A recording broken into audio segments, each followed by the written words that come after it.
by Haya Karima, the National Family Development Program, and many other initiatives.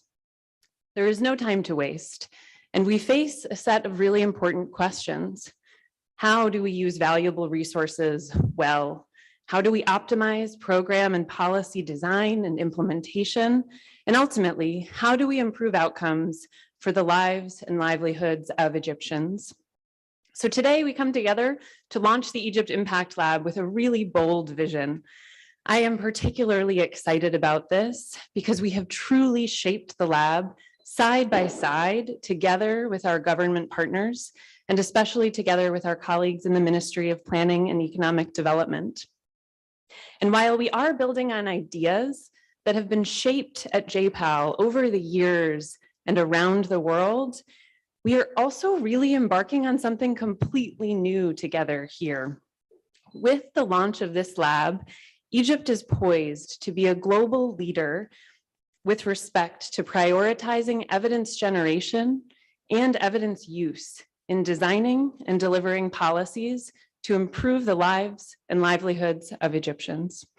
So our first reason for gathering today is to celebrate this launch and to mark this important occasion. Now, what will the Egypt Impact Lab actually do? Our vision is to strengthen a culture of evidence use in government, to strengthen policy and to improve outcomes for Egyptians. We will focus on social protection, on family development and women's empowerment, and on employment, priorities set by our government partners. Concretely, the lab will conduct 9 large-scale randomized evaluations of major government programs and policies. And this is the method for which JPAL's founders won the Nobel Prize in Economics in 2019. So our second reason to come together today is to set the direction of the lab and to identify which innovative programs and components of programs should be prioritized for evaluation in the years to come. So to focus everyone's thinking on this question and on this goal, first, we don't actually need to evaluate everything. In fact, we will learn the most from evaluations where the innovations in program design happening here in Egypt are those that haven't yet been tested anywhere in the world. In this case, we can learn what works best in Egypt, tremendously valuable for future resource allocation and future planning, but we can also learn things that will have the potential to inform regional and worldwide development practice. So the ambition of this lab requires an excellent consortium of partners, from our partners in government to partners in philanthropy and international organizations.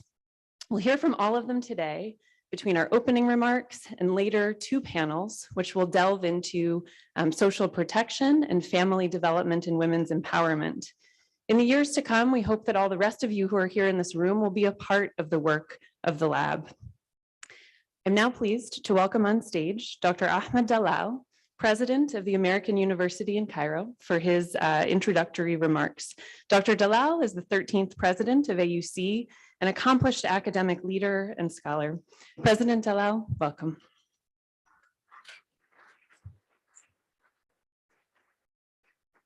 Thank you, Alison.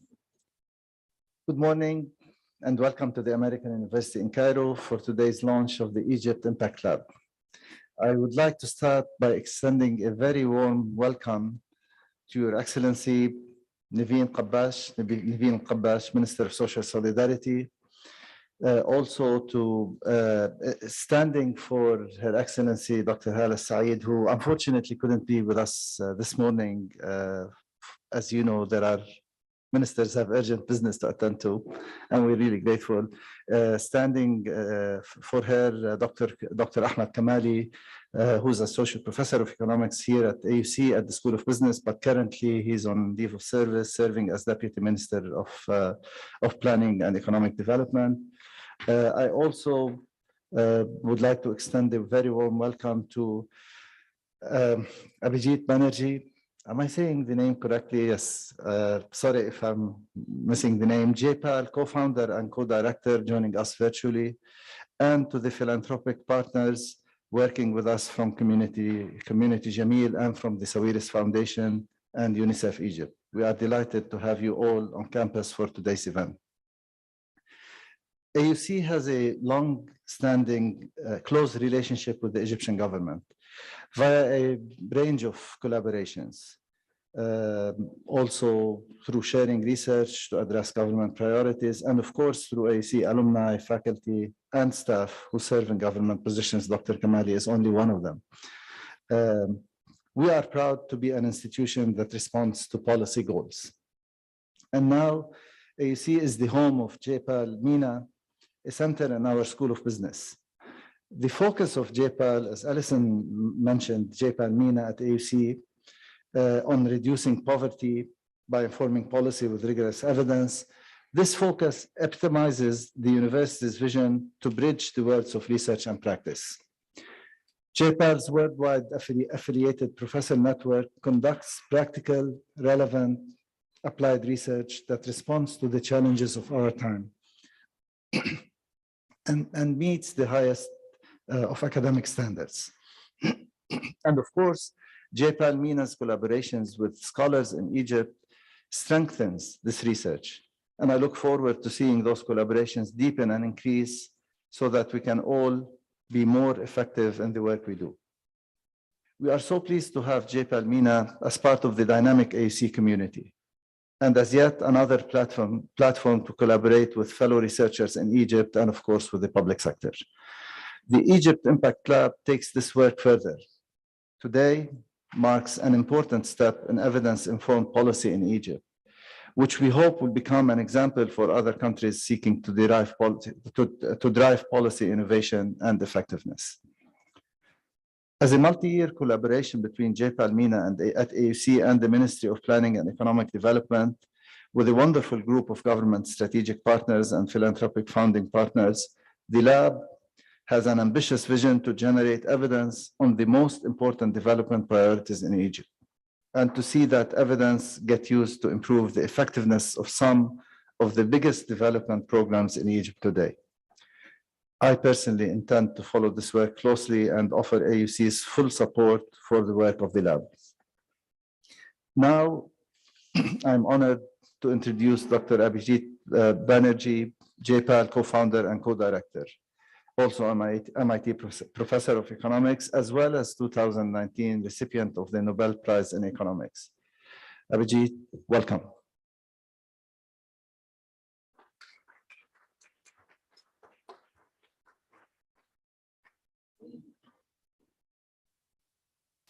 Thank you, President Dalal. Thank you for that warm welcome to me personally and to JPAL. When I was last at in Cairo,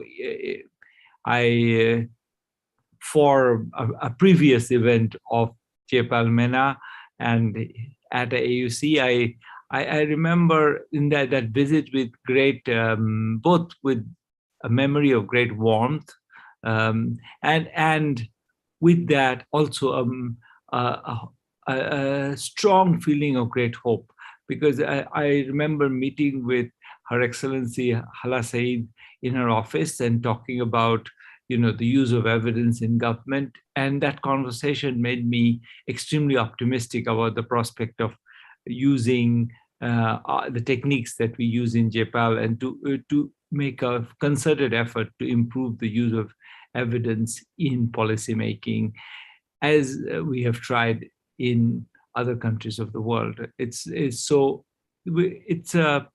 And I think that in a sense, the way that this has been launched, I think the way the partnership seems to be shaping makes me very optimistic that, like other partnerships we've had, which I'll maybe briefly talk about in a minute, this will maybe a landmark moment, at least for us and hopefully for Egypt as well. I think the priorities of the lab, the focus on anti-poverty programs, especially through family planning, through family development, through reducing unemployment. These are the priorities of so many countries today. So the learnings from what the work that will be done at AUC in Egypt with the government will actually inform policy everywhere in the MENA region and beyond. And I think that in that sense, I think this has the potential to be a moment to be remembered.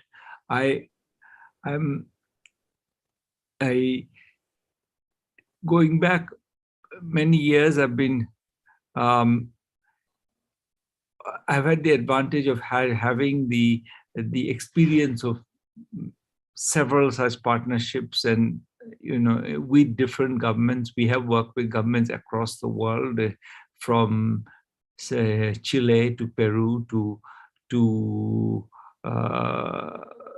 India to Indonesia. So we were to France, to many state governments in the US. So we have had, and some experience of there have been more successful than others. But I think the spirit of that engagement has always been, we are here to serve, not to lecture.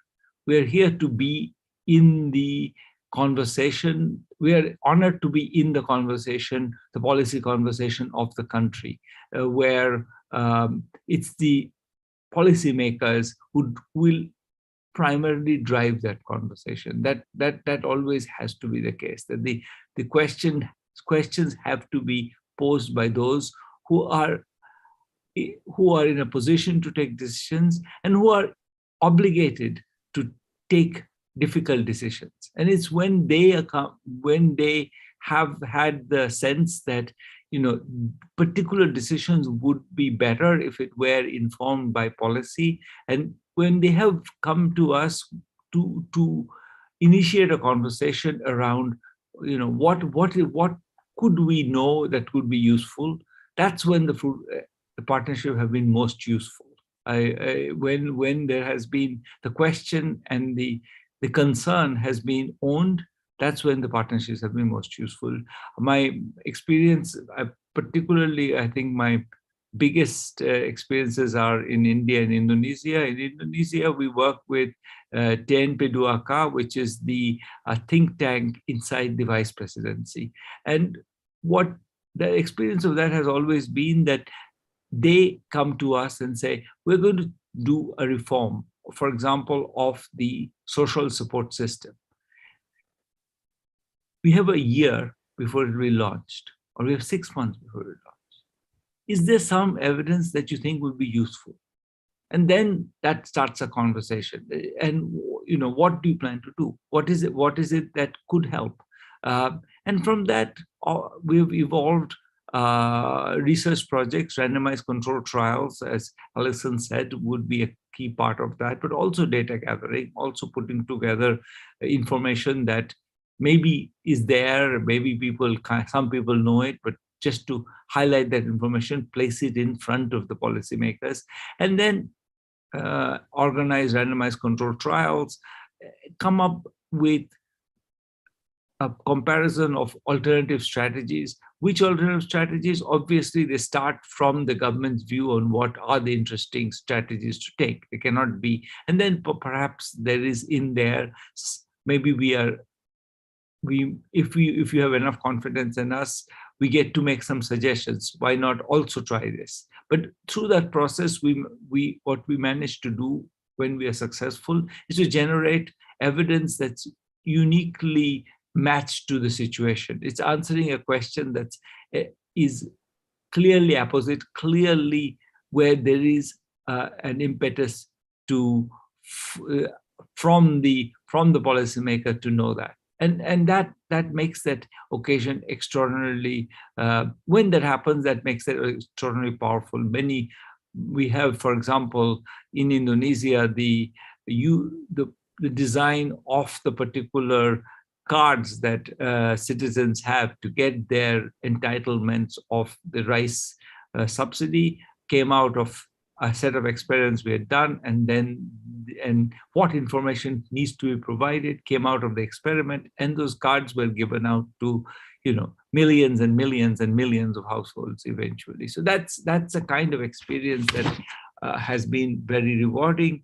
In India, one of the places where we work very closely is with the government of Tamil Nadu. We're continuing to work with them, and there the focus is on health, and especially on on the kind of health measures that are not so much hospital based, but on people taking care of themselves, children getting good nutrition, and there again the government has framed questions, and over time we've built up a body of knowledge that, to me, I was surprised by many of the answers, but the answers are being embraced and the policies are being affected by it.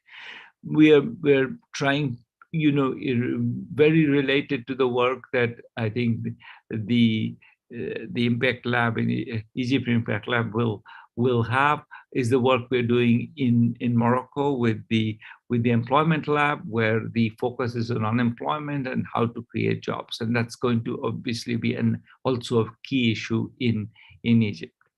I think that this is to me, what is exciting about this moment is, it's exciting that we are invited to be a part of it, but I think it's also exciting that the governments like the government of Egypt have taken this step. That this is a step where there's always a risk.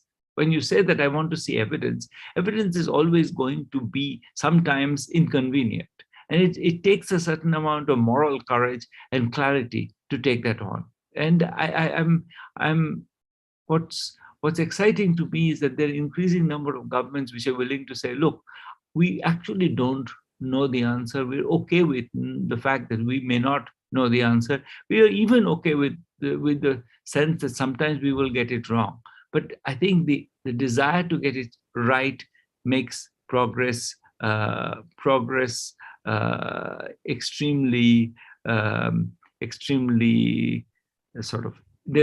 I think natural, and the progress will stick because people will believe that the evidence came from what they wanted to know.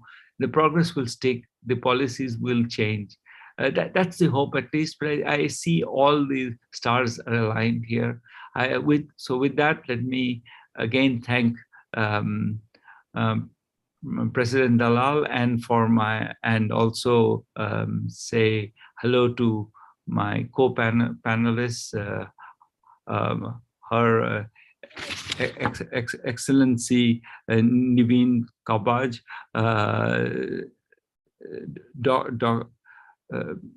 Dr. I'm sorry, I will mispronounce the name. The Deputy Minister from the Planning Ministry, our old friends George Richard and Noura Salim. Let me say hello to all of them, and with that, let me thank you.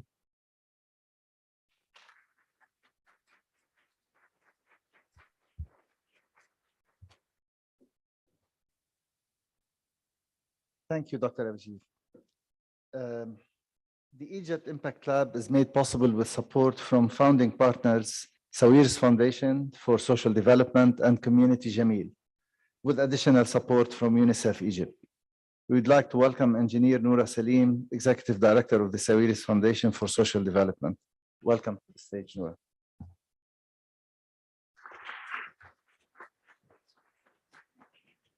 Thank you very much, President Dr. Belal.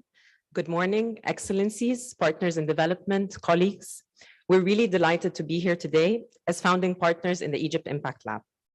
As we celebrate 20 years since the establishment of Sawiris Foundation for Social Development, we count this launch as one of the most profound and meaningful milestones in our 20-year journey, because it really reflects how development as a whole has evolved to truly become a science. 20 years ago, working in development was very different. Most of the programs were built on intentions or work experience. It reminds me a bit of ancient times in the Middle Ages, when physicians used leeches to treat pretty much everything from headaches to hemorrhoids. And it was really about how lucky the patient was.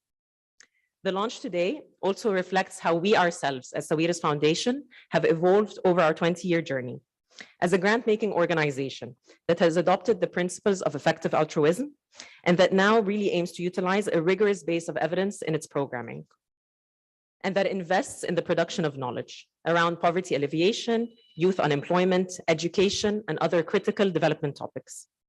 To quote Her Excellency Dr. Naveen al-Qabbash, Minister of Social Solidarity, from a recent event, "Al-Hubb al-wahdu la yakfi." Love is not enough. It truly is not.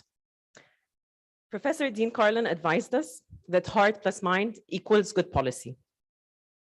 And so we are invested as a foundation in complementing the love and the passion that must exist when we work in development with measurement and with the deployment of gold standard best practice tools such as randomized controlled trials. I vividly recall and feel very privileged for meeting Professor Abhijit Banerjee when Sawiris Foundation invited him to Egypt in 2018 to advise on our programming. Professor Banerjee recommended that we pilot 2 globally successful programs targeting the ultra poor as well as teaching at the right level.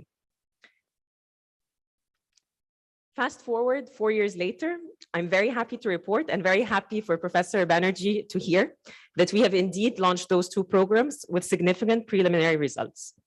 As a foundation, we have invested in 8 randomized controlled trials that are providing us with a tremendous wealth of knowledge that has enabled us to tell Egyptian developmental stories from small villages in rural Upper Egypt and to tell those stories globally, with publications in progress in top global academic journals such as the American Journal of Economics. And that's to a big, big thank you to Dr. Adam Osman, who's with us here today, as well as Dr. Bruno Crepon, who's also with us here today. Thank you very much for your contributions. As Sawiris Foundation, we remain committed more than ever to producing knowledge from Egypt, to sharing our learning, to partnering to build the capacity of NGOs so that we can have an effective and resilient civil society in Egypt.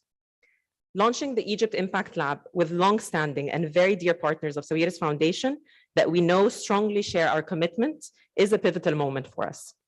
The Ministry of Planning and Economic Development, who has taken on such significant initiatives as Haya Karima, Tanmiyat al-Usra, to just name a few. The Ministry of Social Solidarity, who we are always proud and privileged to partner with for a more prosperous Egypt. The American University in Cairo, our partner in a number of impactful scholarships, most recently a scholarship for people with disabilities. JPAL, our research and learning partner for a very long time. UNICEF, our partner in availing quality education to children. And Community Jameel, last but not least, who we have previously partnered with to support the arts and hope for a growing partnership. We're really honored to be part of this vital national initiative, working with such inspiring and impactful partners. In closing, I'd like to share a quote from Professor Banerjee and Professor Duflo's book, Poor Economics, which is really a fantastic and eye-opening read. The poor are no less rational than anyone else. Quite the contrary. Precisely because they have so little, we often find them putting more careful thought into their choices. They have to be sophisticated economists just to survive.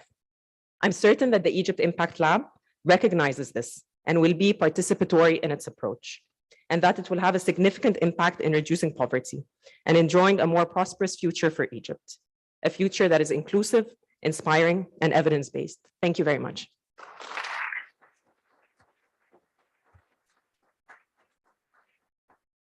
Thank you, Noura. We are also pleased to have Mr. George Richards with us today. Mr. Richards is the Director of Community Jameel, an independent global organization advancing science to help communities thrive in a rapidly changing world. Mr. Richards.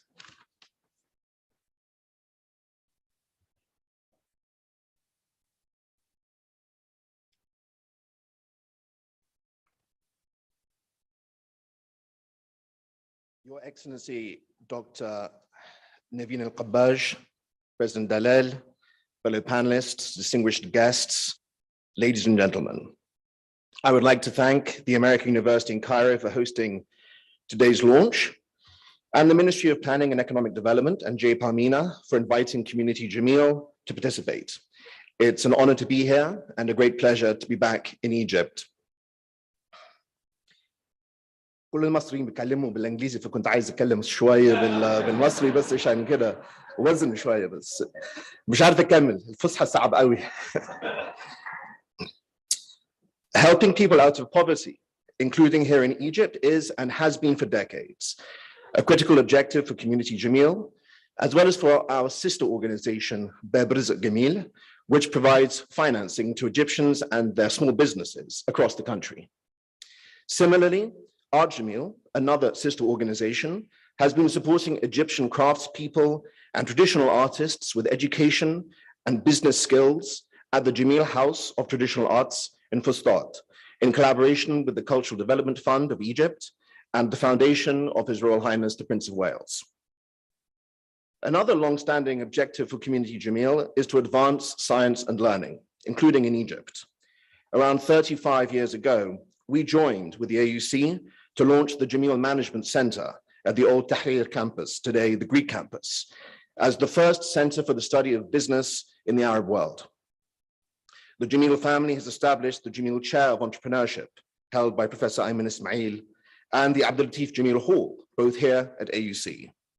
We are proud of our partnership with the university.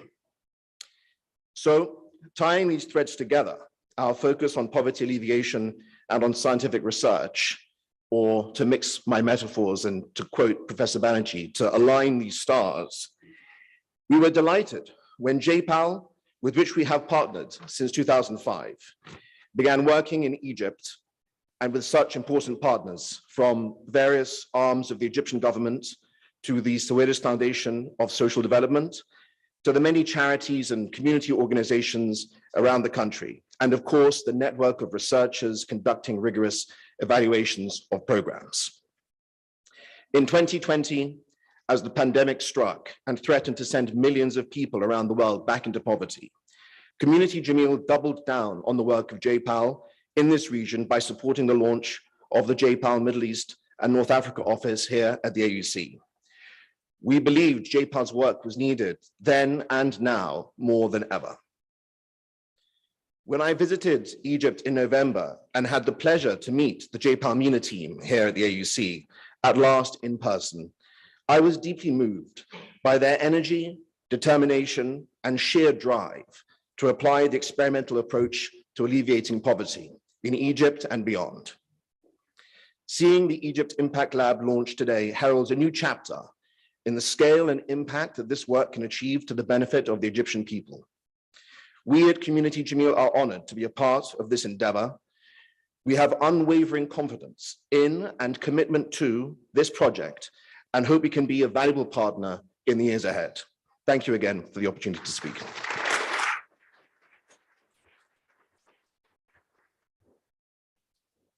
Shukran, Ustaz Richards. Now it gives me great pleasure to welcome Her Excellency Naveen Qabbaj, Minister of Social Solidarity. Her Excellency Minister Qabbaj has more than 25 years of experience in development policy, social protection, childhood protection, strategic planning, monitoring, and evaluation.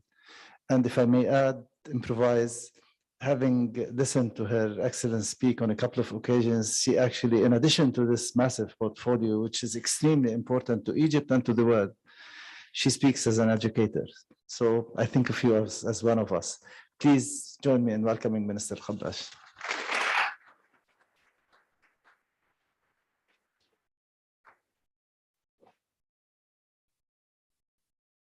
Good morning, everybody, and it's a great pleasure to be with you today for many reasons. Reason number one, because my kids are graduates from this university, so I owe the university. And second, because universities are very dear to my heart. We highly appreciate research and evaluation. We believe in them and in impact assessment, definitely. And I thank the American University in Egypt and definitely the Ministry of Planning for inviting me to this important occasion. And since 2 days, I was in Gharbiya University. And now the Ministry of Social Solidarity has social solidarity units in all the universities of Egypt, added to Nasser Social Bank, because we do believe that universities and academia are a very important player in achieving development goals and in development at large. They are not anymore only academic people, but they are development actors. And this is what we really want to see in all of the universities in Egypt. And that's why we invaded university in a positive sense, to have the young people committed with us in the national projects and the vice versa. And the third is that we have our very deep partners, university, American University, and also civil society. We have Jameel community, we have international partners, UNICEF, community Jameel, and actually all our dear friends from the UN agencies and the international organizations, and also Ms. Meda, so very dear to us. So Her Excellency Dr. Hala Saeed, in her, she's not here, but she's present with her soul, and also I welcome my colleague Dr. Ahmed Kameli, Dr. Ahmed Dalal, President of the American University in Cairo. It's a great pleasure to see you once more, and inshallah, constantly. Dr. Ravid Banerjee, maybe I didn't have the chance to meet him, but it makes me a great pleasure to hear him today. International Professor of Economics at MIT, Mr. George Richards, Director of Community Jameel, Engineer Noura Slim, Executive Director of Tawiras Foundation, Mrs. Alison Fahy, Executive Director of JPAL, our dear partners, and representatives of UN agencies and development organizations. If we're really seeking to be the change we want to see, then we have to see, and we have to be. So I think it's a very important factor is to learn exactly, to see where are the facts, and to liaise between human rights and results-based. How do we really ensure that rights reach the right beneficiaries? How do we really put people accountable who are in positions to distribute resources and to achieve social justice, and to help reach the rights for every little person, especially for the vulnerable groups?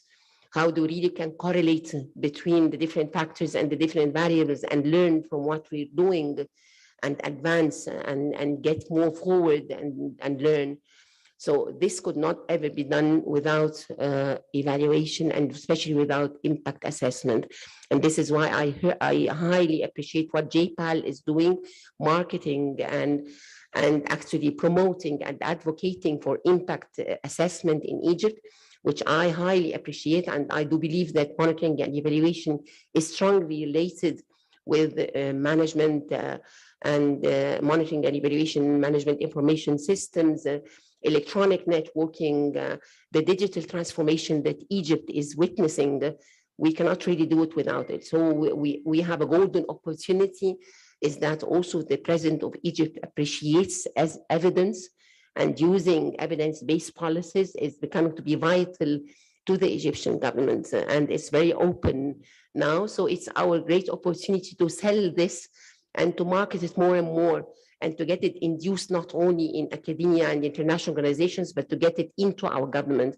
And this is why we're after results-based planning, results-based budgeting. So it's quite normal and quite, eventually we should have impact assessment at the end.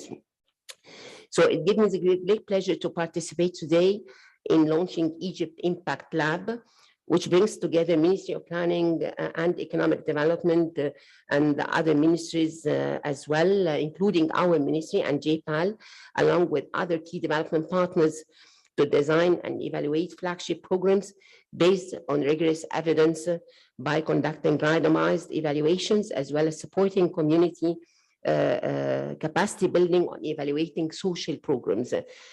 Definitely, I'm passionate about social programs and social justice, which justice, it means accuracy of numbers. It means ensuring and verifying that rights reach every eligible person, and that really we are achieving the change that we want to see in their lives, and how much impact we are achieving. Otherwise, it will return into charity programs. So if we're really seeking advance and seeking people to get over their problems or over their structural problems, we have to measure how much change happened in their lives, and we have to listen to them and to hear from them. So we're also pro-participatory impact assessment and listening from people and witnessing exactly the change in specific indicators that show ourselves, that show us how much the change happened. Given the importance of evidence-based informed policies in the advancement of Egypt 2030 agenda and improvements of development and social justice outcomes, must incorporate evidence into policy making during different stages, starting from agenda setting to policy formulation, to implementation of programs, and to also assessment. And I remember 4 or 5 years ago, we did the process evaluation and the baseline assessment of the biggest conditional cash transfer program in the country, but in the region, with the support of the World Bank here. And thank you for the World Bank for supporting us to do it. So how much we learned from the baseline assessment and from the process evaluation, and that's what we are using right now in order to promote and advocate for more social programs.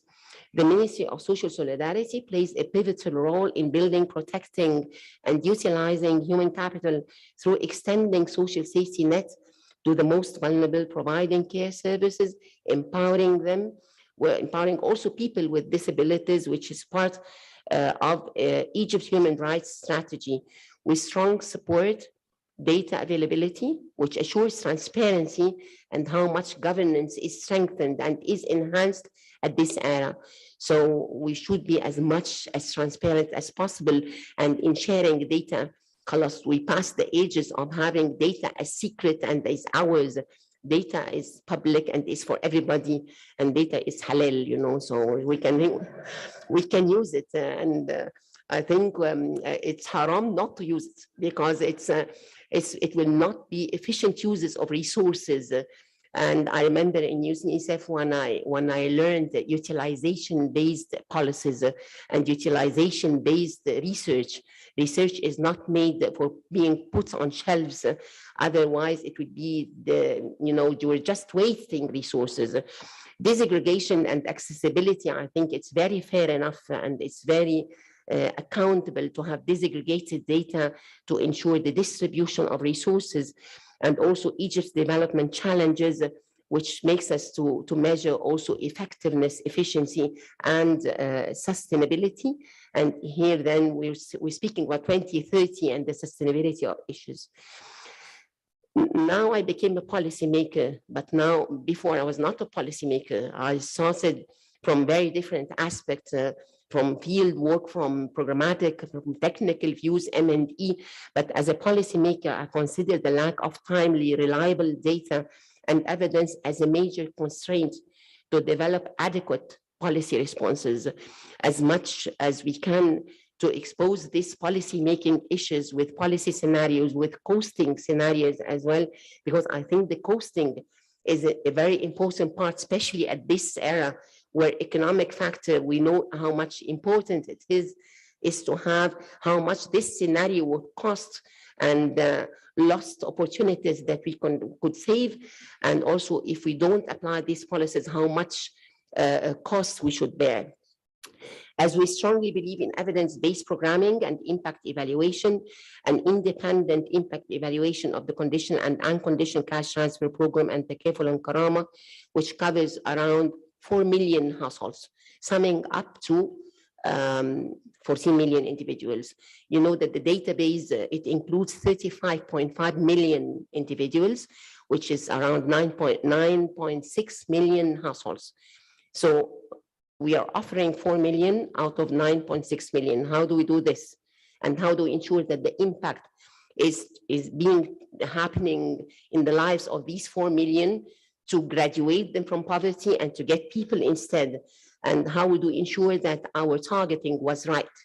So it's all a complex issue of research and programming and results. Aware of the importance of economic inclusion to graduate out of poverty, MOS launched the national program Forsa.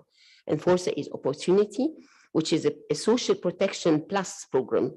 It actually seeks economic empowerment and getting people prepared to join the labor market and to get out of poverty. Investment in human capital, we start with investing in resources to get people more supported. But I think if people remain in conditional cash transfer, which means we ourselves did not achieve impact, or otherwise, if they don't graduate from protection to production to the labor market, I think it is an indicator that our job is done right. MOS plays also a vital role in the presidential initiative Family Development Program, Hayat Karima, in coordination and collaboration with the peer ministries and colleagues. And I think it targets around 58% of the population in 4,500 villages in 20 governorates. The total cost is 700 billion Egyptian pounds. I think we as policymakers should be put accountable, and if we don't spend it right, and inshallah not on prison ever. But I think if anyone wastes these resources, because how much precious it is for the Egyptian economy and at what cost. MOS role includes several social initiatives under Hayat Karima. I won't list them because it's too much, but we're expanding a lot into investment in human capital, early childhood development. I think Alison Fahi is also with us in this process, JPAL, Jameel Lab, and also in community schools. So we're interlacing poverty as multidimensional. And this is what I learned in UNICEF during my service years there. And I always say that I carry it in my heart. Last but not least, the ministry is also working on raising community awareness in its program Why, and why is awareness. And we do believe that the software development is as important, if not more, than the hardware development, because this where sustainability exists, people who do care and maintain the services and the hardware development that was being developed. So I think without investment in human capital, and this is why, because human capital is very precious to Egypt, and because the human rights, we do care about the rights of every single category, every single cluster and person in any hamlet. It's not only in any village in Egypt. We also, under the Ministry of Social Solidarity, we have the National Research Center for Social and Criminological Studies. So if anybody gets into criminology, we are ready to do any sort of research for them, which is the research arm of MOS in launching a national social observatory, including building a national database reflecting knowledge, attitudes, and practices or behavior of vulnerable groups, how much we changed and we impacted their behavior and their attitudes. The extension of our database, I think, would be much used by the National Research Center, and it's one of the distinguished social research centers in Egypt, and we're investing more into it to have evidence-based policies and to do impact assessment. We also, under the ministry, have Nasser Social Bank, which is the only social bank in Egypt, and it has so many social and economic programs that we are looking forward to have to measure the impact of this program on Egypt. In partnership with the Ministry of Planning and Economic Development, MOS is also working on a survey related to informal workers who were significantly affected by COVID-19 crisis. But one of the gains of COVID-19 that we learned to work also more and to get us more and more investing into having the informal sector more formalized. So I think impacting their lives is very important, especially if we know that their size is between 8 million to 12 million workers in Egypt. So how much we lose for the economy and for their own social protection. MOS works closely with CAPMAS, UN agencies, partner universities, research institutions, and NGOs, media, and volunteers on improving data collection tools and data analysis. We're investing also in the young generation to study and to how to do research before development, and to recognize the importance of data. Even with media people, we're doing lots of workshops on how to use numbers. Numbers are not easy like that to use and to approximate with big numbers. So it's not, I know it's out of good intentions, but it makes a big difference. So we trust that Egypt Impact Lab will be playing a key role in influencing the development of evidence for policy and evaluating different programs and interventions, especially with the current momentum of presidential initiatives that boost investment in human capital. Our doors are open. We're ready to share data, to support, to share anything that would advance this sector and that would support the Ministry of Planning. Finally, I would like to thank all our government partners. Maybe not some of them are here, others are not here, but thank them very much. Who are working with us on promoting evidence-based policies and fostering an evidence-based and evidence-informed development agenda in Egypt. Thank you very much, and I hope every time we come to celebrate achieving better and more impact in the lives of people with special emphasis on the poor and most vulnerable. Thank you very much.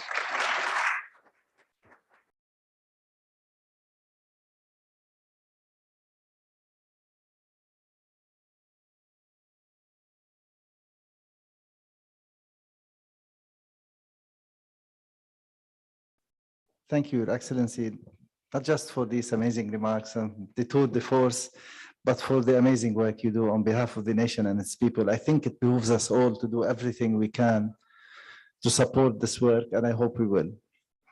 Now it's our pleasure to welcome Dr. Ahmed Kamali, Deputy Minister of Planning and Economic Development, who will be delivering the speech on behalf of Her Excellency Dr. Hala Saeed, Minister of Planning and Economic Development. The Ministry of Planning and Economic Development is co-hosting this launch with us today, and we're doing this work in partnership with the ministry, and I hope that the minister will be with us at 2:30 to sign the actual agreement. So I hope you'll be with us at that time as well. Dr. Kamali.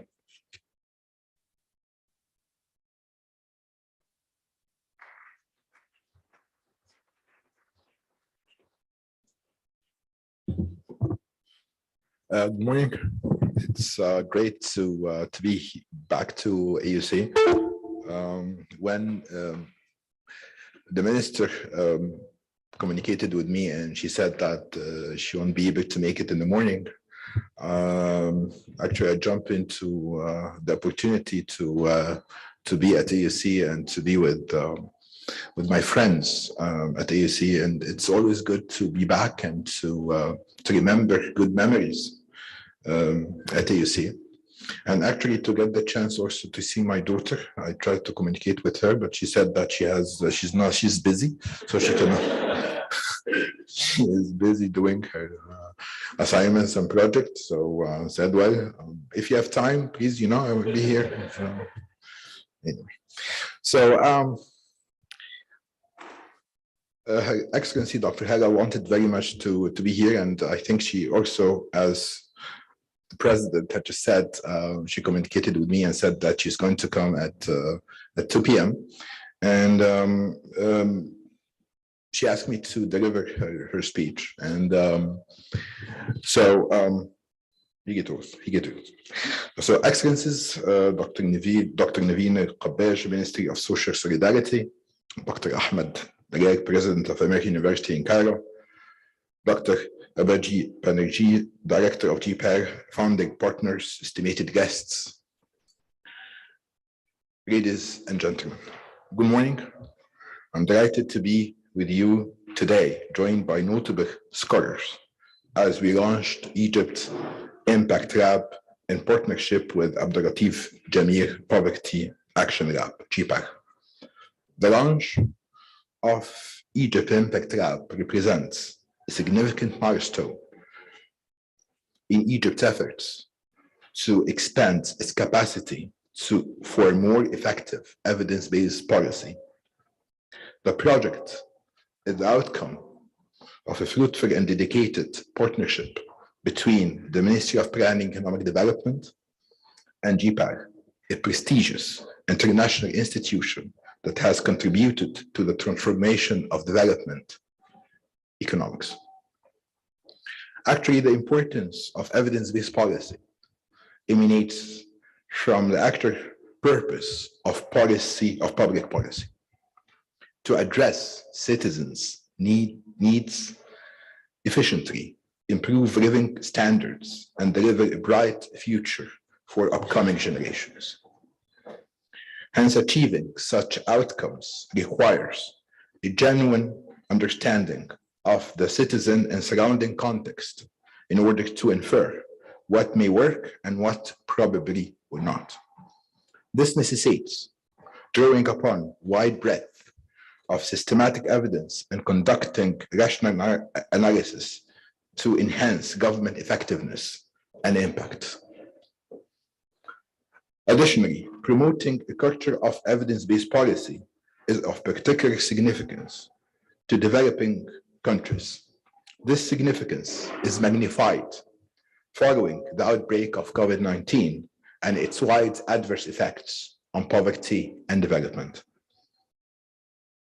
From that perspective, high-quality evidence should be placed at the heart of policy development and implementation. Ladies and gentlemen, in Egypt, the government is firmly committed to ensure a better future for Egyptians and place the country at the forefront of economic, social, and technological advancement. This has been manifested by Egypt's ambitious vision, Egypt 2030, which is national version of global sustainable development, the SDGs. Indeed, the government is working hard to implement such vision and achieve inclusive and sustainable development through a wide variety of programs across numerous sectors. Within this framework, we believe that promoting the utilization of evidence-based policy is our way forward to augment and complement such efforts.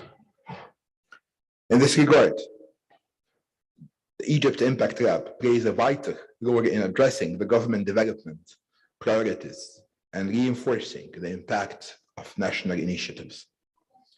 This mainly includes supporting the decent life and family development projects, as well as contributing to recent efforts to boost labor market efficiency. Additionally, the lab will play a pivotal role in promoting best utilization of data, understanding its significance, and transforming it from raw information into actionable insights. Embedding quality data is especially crucial as the Ministry of Planning and Economic Development seeks to enhance public investment allocation process through accurate identification of gaps between regions, determining the most effective means of intervention.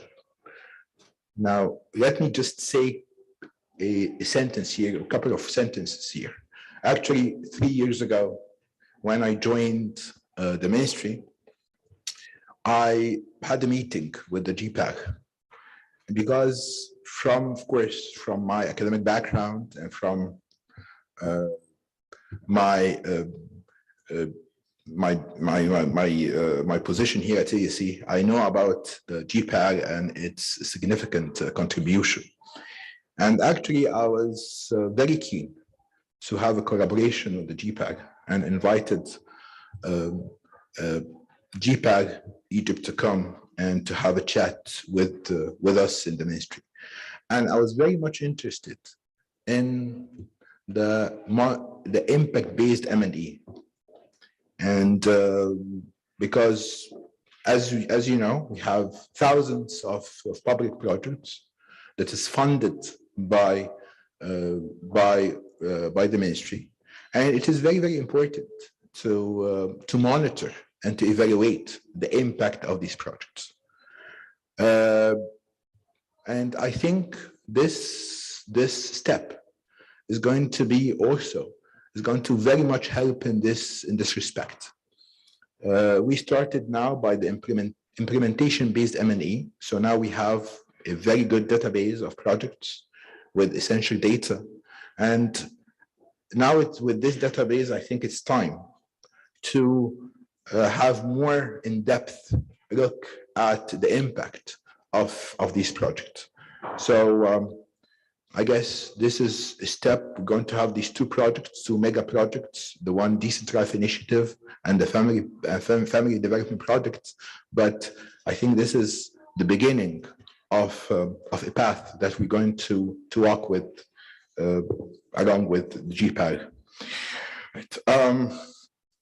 Estimated guests, the government of Egypt has embarked on an ambitious initiative to transform the lives of more than 50 million Egyptians across 4,500 villages, constituting more than half of total population. The implementation of Decent Life Project, Haya Karima, has rapidly unfolded to improve living conditions and alleviate multidimensional poverty, making it unprecedented in both its coverage and scale of finance.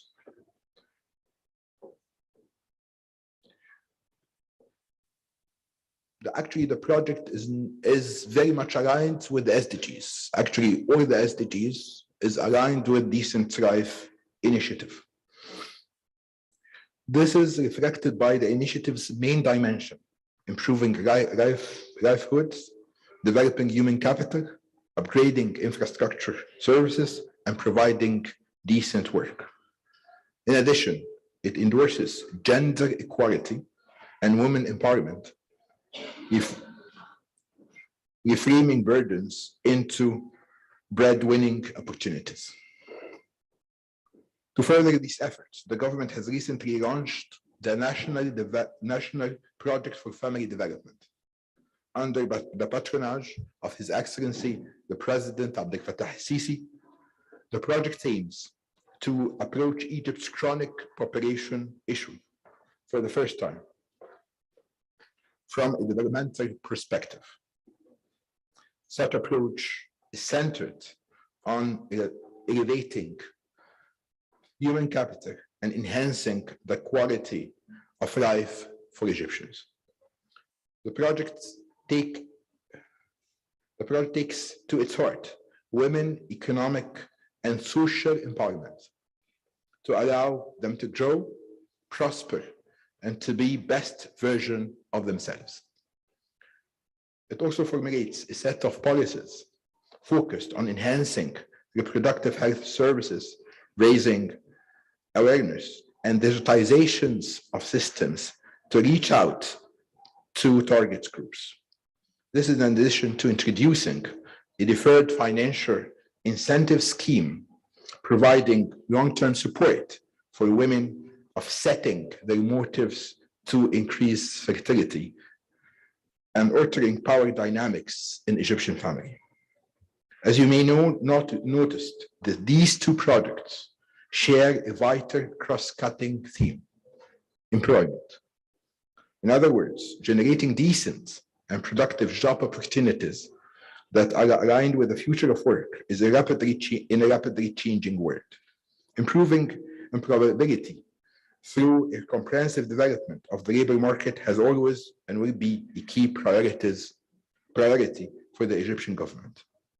In fact, the government pursued the second phase of its national reform program by adopting ambitious structural reforms, a key pillar of which is enhancing the flexibility and efficacy of labor market through prioritizing advanced technical education and vocational training.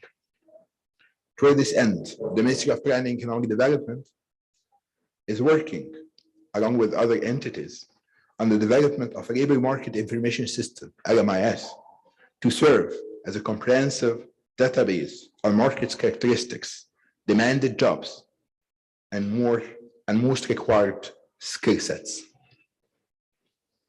Ladies and gentlemen, esteemed guests, policymaking is an iterative process. This means that policies should constantly be monitored, revisited, and refined. Thus, Egypt Impact Lab will focus on reinforcing the implemented programs, drawing on comparable experiences in other countries and running sophisticated research to help assess the impact and ensure better reach, eventually expediting the reaching out of the end goals.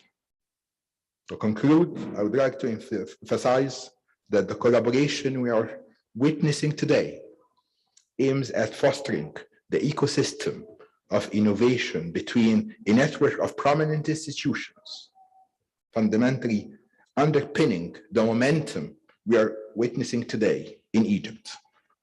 Such collaboration combines GPAR's global expertise with the political and on-ground experience of Egyptian policymakers, capitalizing on the natural synergies in between. I would also like to note that this partnership model has been supplemented by the lab's funded partners, notably Sawiris Foundation for Social Development and Community Jameel, which I would like to thank for their generous support in bringing Egypt Impact Lab to the light. I would also like to thank UNICEF for its support for this event.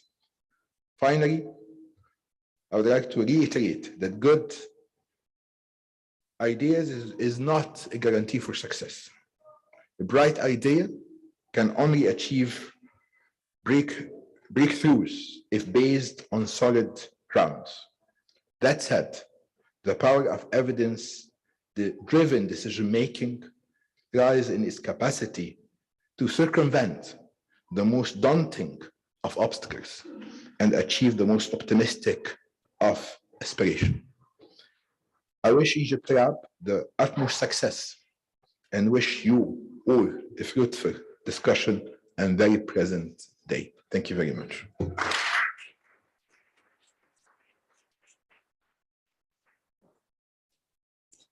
Thank you very much, Dr. Kamali, for those remarks and for framing the way that the Egypt Impact Lab fits into the Ministry of Planning and Economic Development's priorities and visions. So as President Dalal mentioned, we'll adjust the schedule slightly in the hopes that Her Excellency Dr. Halal Saeed will join us later on this afternoon. So now I'd like to invite us all to adjourn for a 30-minute coffee break, which will take place on the terrace here. And if I may invite our distinguished guests seated in the front row to please feel free to exit first. Thank you very much, and we'll reconvene at 12:30 for our 2 panels. Thank you.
Thanks very much, everyone, for coming in and finding your seats so that we can begin panel 1 in a moment.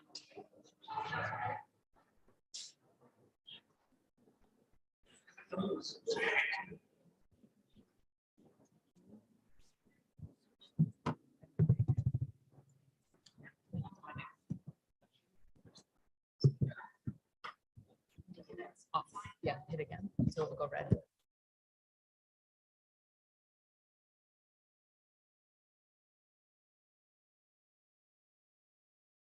Great. Thank you, everyone, for rejoining us for the first panel. We'll get started as you're finding your seats.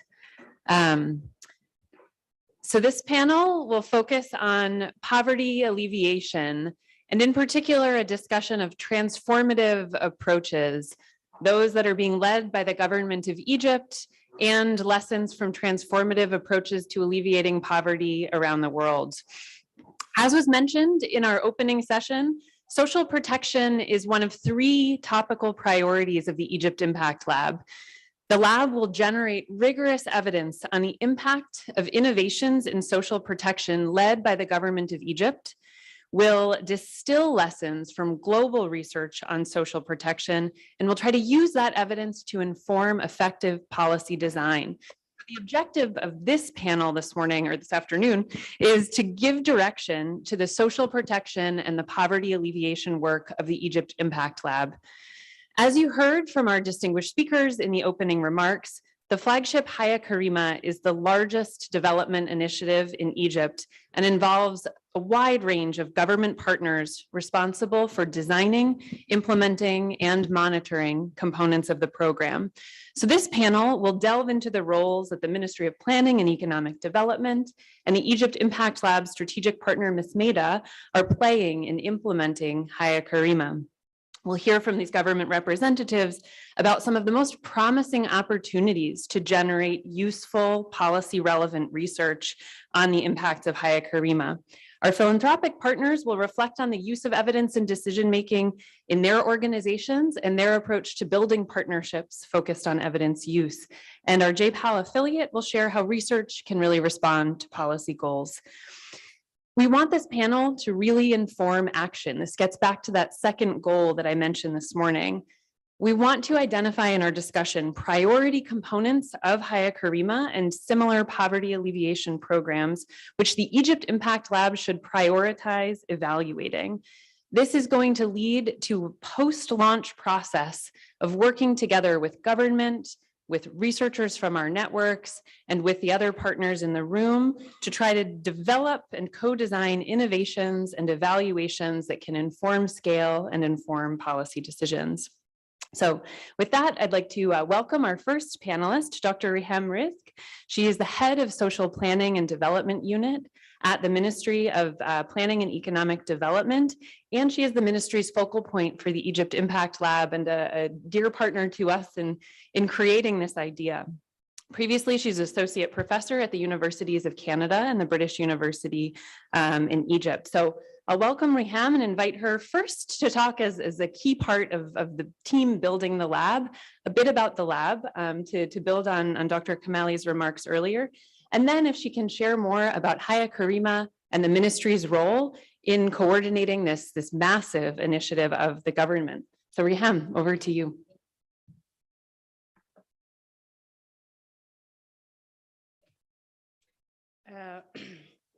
Distinguished colleagues and friends, no words can express how privileged and proud I feel that the Egypt Impact Lab is finally come out.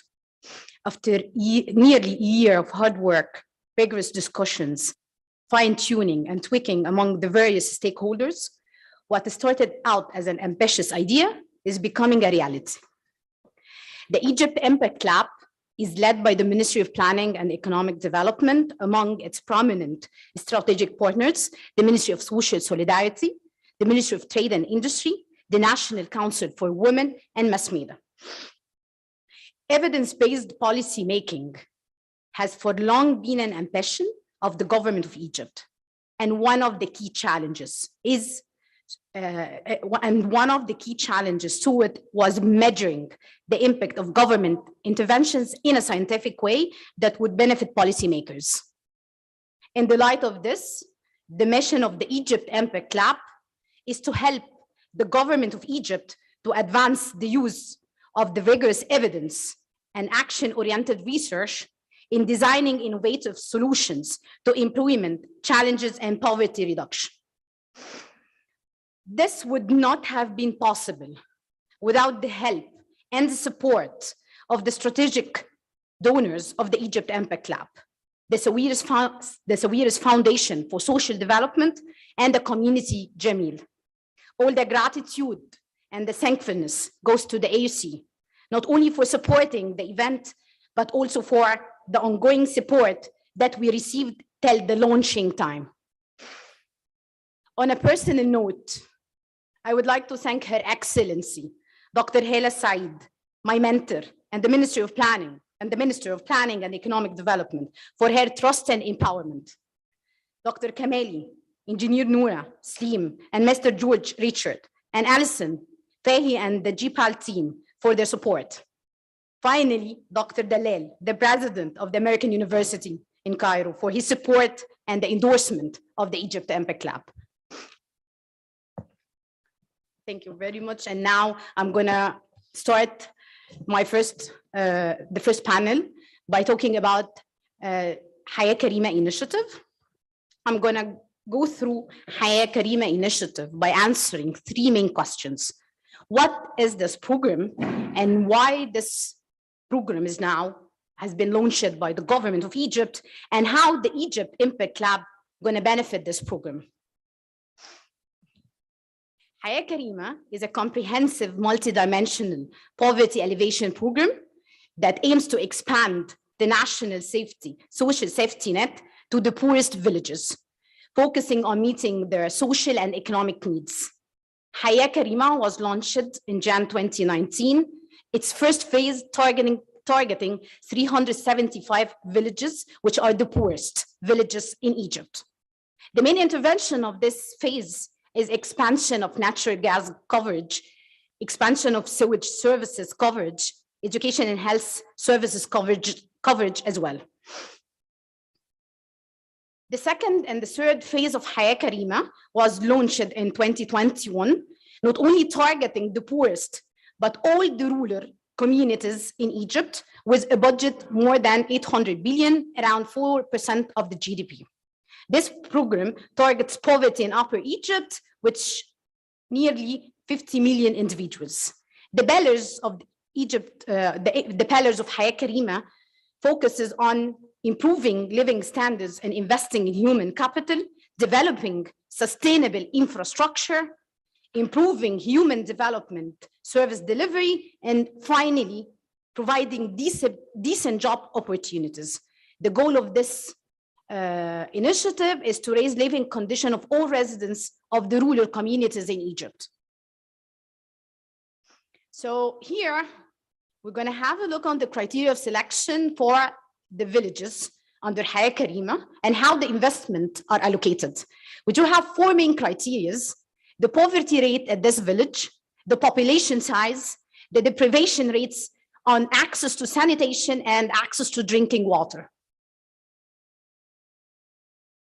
Interventions are implemented in Hayat Karima in 7 main themes: decent housing, infrastructure, health services, education services, economic empowerment, human development, and environmental interventions.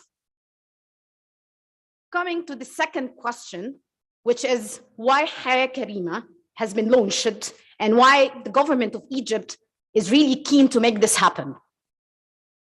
In order to answer this question, we have to figure out the poverty landscape in Egypt since 2000.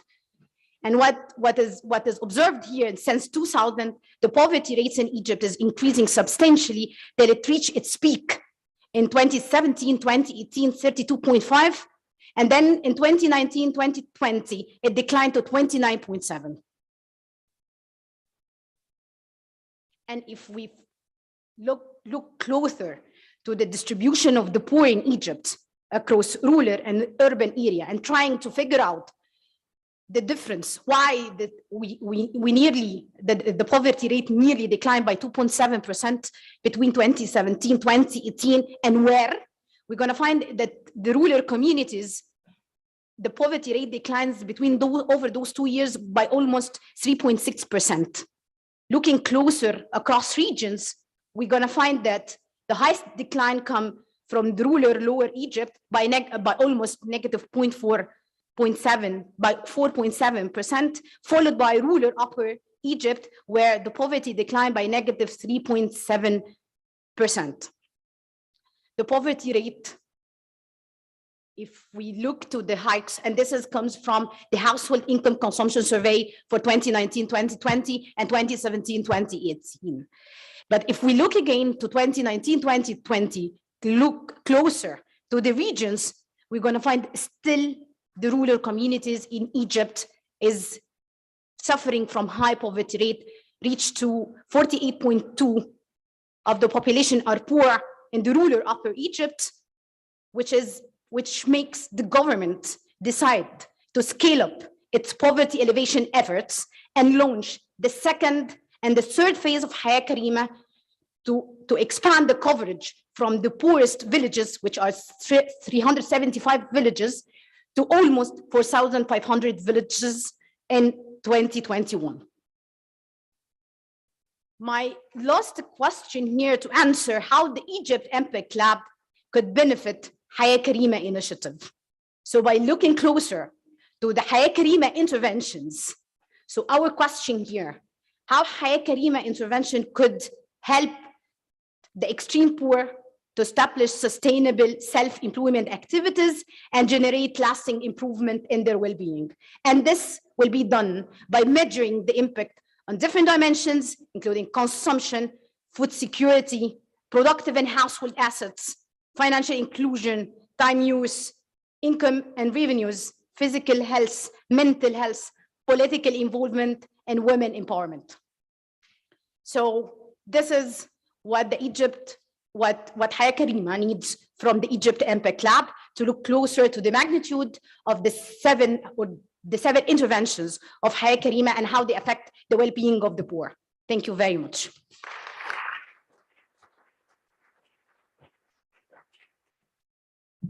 Great. Thank you very much, Riham. I think a quick kind of schedule update.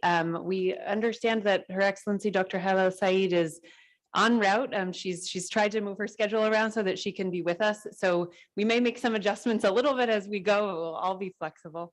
So next, I'd like to welcome to the stage Engineer Tariq Sheish, the Deputy Executive Director of the Micro Medium, Small, and Micro Enterprise Development Agency, MESMEDA, where he's previously headed the Human Resources Central Sector and the Planning and International Cooperation Central Sector. So I'd like to welcome Engineer Tarek, who will share with us more about MESMEDA's role in poverty reduction through private sector development, and in particular, their role in Haya Karima. I'd also like to recognize that Engineer Tarek and the MESMEDA team have long been a partner on conducting impact evaluations together with JPAL, where we've learned some really exciting things. So it'll be great to hear his reflections on that as well. So Tarek, welcome.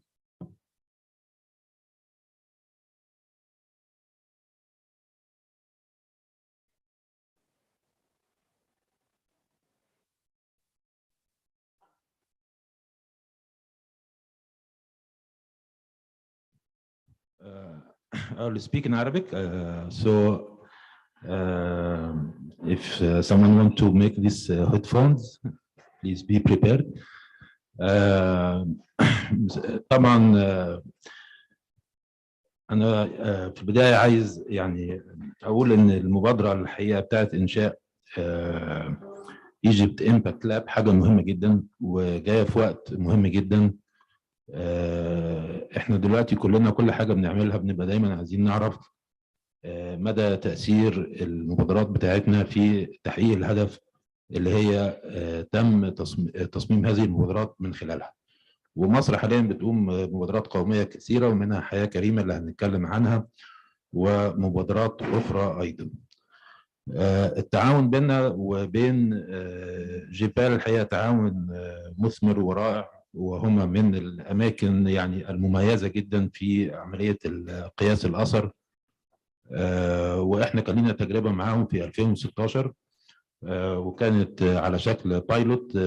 كنا بنشوف تأثير برامج التدريب من أجل التشغيل على يعني فرص العمل، وكذلك حاليا بنقوم بمبادرة بقى أكبر في 9 محافظات في مشروع إحنا أو مبادرة بننفذها مرتبطة بمواجهة الآثار أو معالجة الأسباب الجذرية للهجرة غير النظامية في بعض قرى مصر، ودي مبادرة كبيرة جدا وبرضو الشغل فيها الحقيقة مستواه كويس. ونتيجة التعاون الجميل ده يعني احنا كان لسه بينا مناقشات في كيف نستثمر هذه الشراكة والعلاقة الاستراتيجية في قياس أثر حاجات كتير الجهاز بيعملها في مجال تنمية المشروعات الصغيرة وخاصة عمليات الإقراض والخدمات غير المالية اللي الجهاز بيقدمها، وإن شاء الله يعني تثمر عن أفكار جديدة كويسة.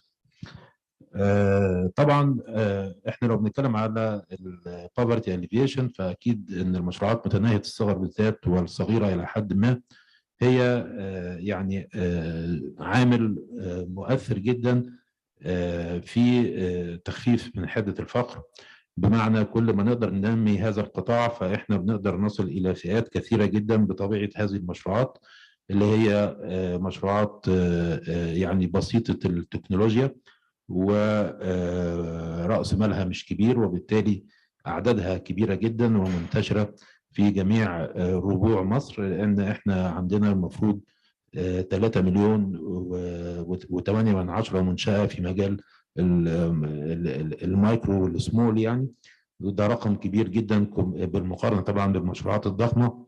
فاحنا لما بنقول ان احنا نقدر نساعد العدد دوت يعني احنا بنساعد 4 مليون مشروع مثلا، وكل مشروع عنده أسرة فيها 5، فبنوصل لعدد كبير جدا في مصر.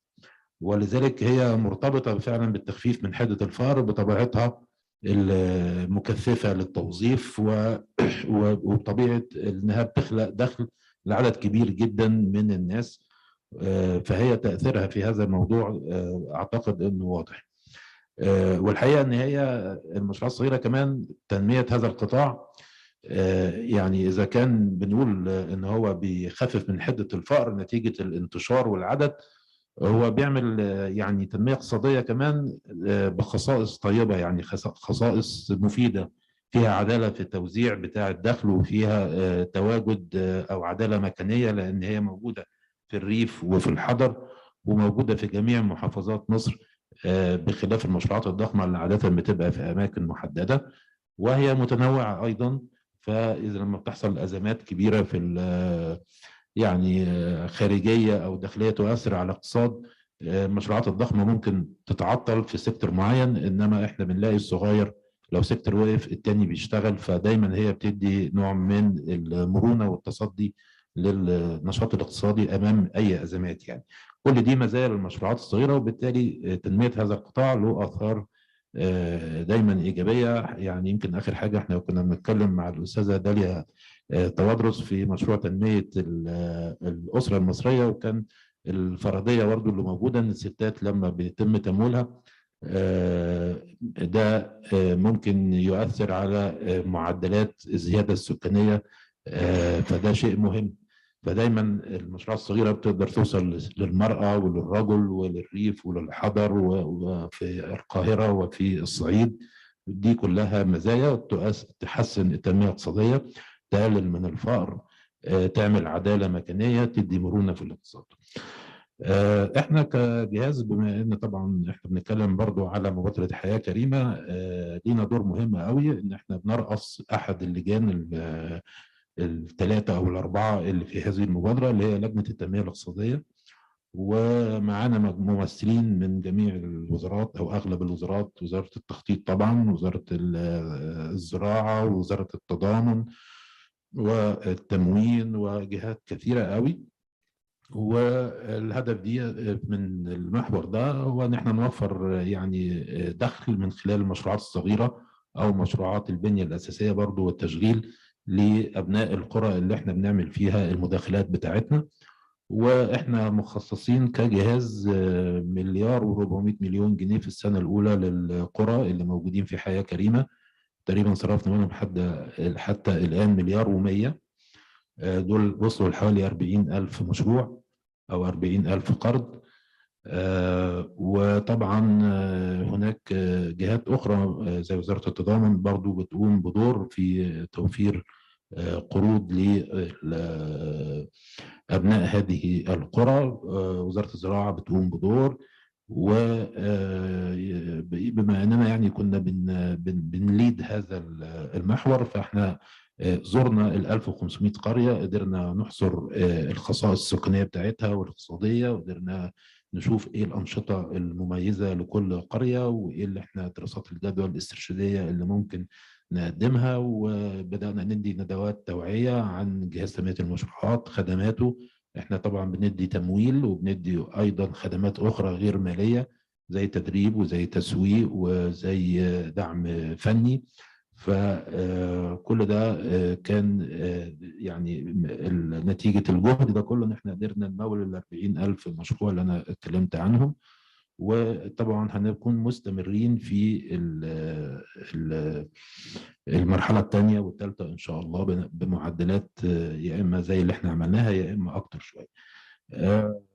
تقييم الاثر بالنسبة لينا كجهاز تنمية مشروعات او كمشروعات صغيرة، الحقيقة حاجة أصبحت مطلوبة وملحة، والدولة نفسها برضو بتسألنا طب انتوا أثر التمويلات اللي انتوا قدمتوها ديت إيه على التنمية الاقتصادية، على عملية التوظيف.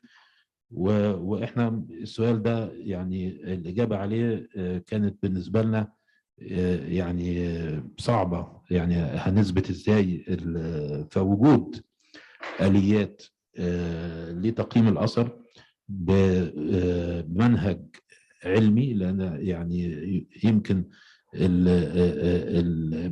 كنا متعودين نعمل يعني بعض دراسات الامباكت اسسمنت في الامور الخاصه يعني بالمنح والحاجات اللي من هذا الشكل، يعني تاثير التدريب، تاثير المنح، انما تاثير القرض دي ما عملناهاش قبل كده.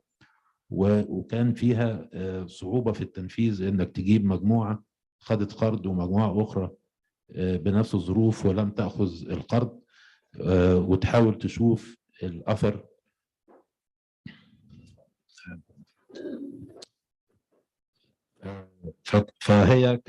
فده هيكون شيء مفيد قوي ان احنا فعلا نبدأ نشوف بالساينتفك ابروتش اللي احنا جربناه مع جيبال ازاي نقدر تؤسس فعلا تأثير ما يقوم به الجهاز من عمليات تمويل أو عمليات خدمات أخرى غير تمويلية زي التدريب والتسويق والدعم الفني والأويرنس ورفع الوعي وتغيير ثقافة العمل الحر. كل دي أشياء ممكن كلها تكون مطروحة كمجالات نشتغل عليها في الفترة القادمة، سواء داخل حياة كريمة أو بوجه عام للفئات اللي احنا بنقوم بمساعدتها. وطبعا احنا بنشتغل يعني عندنا يعني أسئلة كتيرة قوي محتاجين نجاوب عليها. احنا بنشتغل مع المرأة ومع الرجل، وبنشتغل في الريف وفي الحضر، وبنشتغل في القاهرة وبنشتغل في الصعيد، وبنشتغل في الصناعي وبنشتغل في التجاري وبنشتغل في الخدمي، ودلوقتي بنشتغل في المشروعات الناشئة، ومواردنا محدودة. وبالتالي ان احنا نبقى عارفين اثر كل تدخل من دوت وفقا بقى للسيكتور، وفقا للفئة العمرية، وفقا للجندر، بحيث يبقى فيه يعني اوبتمايزيشن للموارد ديت بحيث تحقق اكبر عائد على الدولة. ده سؤال يعني مهم جدا، وان شاء الله يعني هنشتغل مع بعض فيه وتساعدونا بقى ان احنا نعرف نرد عليه ازاي يعني. شكرا جزيلا.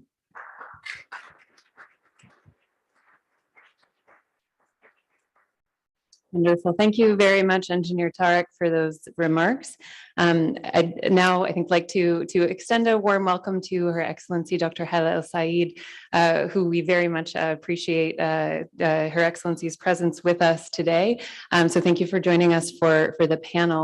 I want to take a moment maybe to offer, if you wish to make any remarks at the moment, but we can invite, I guess, President Dalal to this stage first.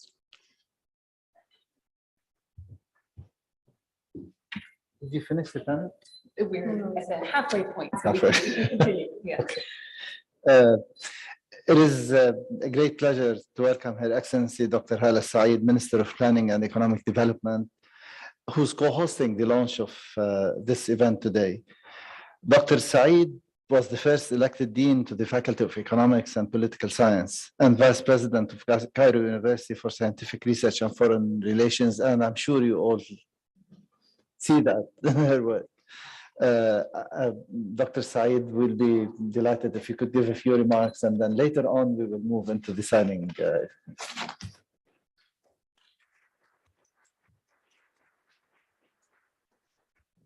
مساء الخير جميعا. اولا يعني خلوني اعتذر بس عن عدم وجودي الصبح في اطلاق هذا المعمل. بشكر طبعا دكتور الدلال، بشكر البانل شركائنا في يعني اطلاق هذا المعمل. طبعا معمل الامباكت لحد من الاثر poverty alleviation approaches اللي بيتم اتخاذها من خلال هذا المعمل. يمكن خليني اقول انه لما بنيجي نتكلم على كل برامج التنميه، ويعني انا هنا بتكلم مع وسط يعني كوكبه من المتخصصين في مجال التنميه الاقتصاديه والاجتماعيه، بيبقى مهم جدا مع حجم الديفلوبمنت اللي بيتم ان احنا عشان نقدر نكمل هذا المجال ان احنا نبقى دايما بنشوف الانترفنشنز اللي الدوله بتعملها في المجالات المختلفه التاثير بتاعها ايه، هكمل في اي اتجاه. والحاجه المهمه اللي دايما بنأكد عليها ان احنا وكوزاره تخطيط بيبقى دورنا بشكل كبير جدا دور تنسيقي ودور تكاملي مع كل المؤسسات، عشان نضمن انه من غير هذا التنسيق ومن غير هذا التكامل يمكن الامباكت مش هيبقى بنفس الحجم اللي احنا بنبقى محتاجين نستهدفه. يمكن حضراتكم شفتوا الفترة الأخيرة الدولة المصرية قامت بمبادرة رئاسية حياة كريمة، وكنا يمكن بدأنا أنا وزملائي في الوزارة في الفترة الأولانية ما يطلق عليه البايلوت لحياة كريمة. بدأنا الأول بحوالي 375 قرية، حددنا القرى بناء على الفجوات التنموية اللي موجودة فيها، ثم بدأنا بعد ما شفنا الامباكت بتاعها على الفقر والتشغيل بدأنا في التوسع وإطلاق الحجم الكبير من يعني هو يعد أكبر برنامج تنموي النهاردة على مستوى العالم، وزي ما حضراتكم شايفين هو بيؤثر أو يعني تجسيد لل 17 SDGs فعلا على الارض. الحمله الثانيه المهمه اللي احنا بنطلقها، وانا سعيده انه UNFPA موجود، وزميلتي دكتوره اميره مركز الديموغرافي، وطبعا استاذنا دكتور ماجد عثمان شركاء رئيسيين معانا في المجال ده، اللي احنا حمله تنميه الاسره المصريه. لان احنا النهارده بنشتغل كتير قوي على البنيه الاساسيه، ولكن لو ما اشتغلتش على الانسان المصري من ناحيه خصائص السكان، كل الجهود دي مش هتبقى مستدامه. انفقنا كتير ولكن الحمد لله في تأثير موجود في مجالات مختلفة، ولكن بقى بتيجي مرحلة بنقول فيها ان احنا فعلا انا عايزة اشوف كل تدخل ايه الامباكت الحقيقي بتاعه عشان اقدر اشوف استدامة هذه الجهود شكلها ايه. فانا مش عايزة اطول عليكم، انا بشكر كل المنصة بها العديد من الشركاء معانا، جهاز المشروعات، نورا من ساويرس. سعيدة اني بشوف ادم كان اول مرة بقابله في كلية الاقتصاد، لما جينا واتناقشنا تقريبا في مجموعه كتيره، منها كانت السكولرشيبس ومنها كانت حاجه شبيهه بذلك. طبعا الجامعه الامريكيه شريك اساسي، وانا سعيده بمجموعه المبادرات اللي احنا بنعملها بالشراكه مع الجامعه الامريكيه، the most prestigious يعني university. زميلتي دكتورة ريهام رزق اللي بتقود يعني كل الجهود الخاصة بالتأثير والخاصة هي مش زميلتي، هي بنتي يعني وزميلتي برضو، ولكن بتأثير كل هذه الجهود على تحسين جودة الحياة وتحسين مستوى حياة المواطن المصري. مرة تانية أنا بشكركم، وبعتذر مرة تانية عن عدم وجودي في هذا الإطلاق في فترة الصباح لظروف طارئة. شكرا.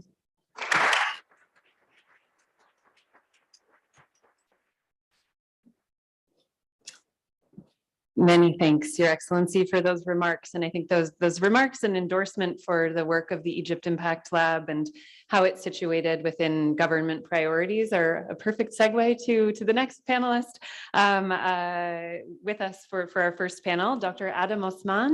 He is a co-scientific director of JPAL MENA. He's also a JPAL affiliate, an assistant professor at the University of Illinois at Urbana-Champaign. He has conducted many RCTs in Egypt with many partners who are here in the room. And he focuses in particular on youth employment, on market access, and with a special emphasis on issues that affect the MENA region. So he'll share a bit more about JPAL's work on poverty alleviation and some reflections on things that the Egypt Impact Lab can do to be immediately useful to these government priorities. Adam.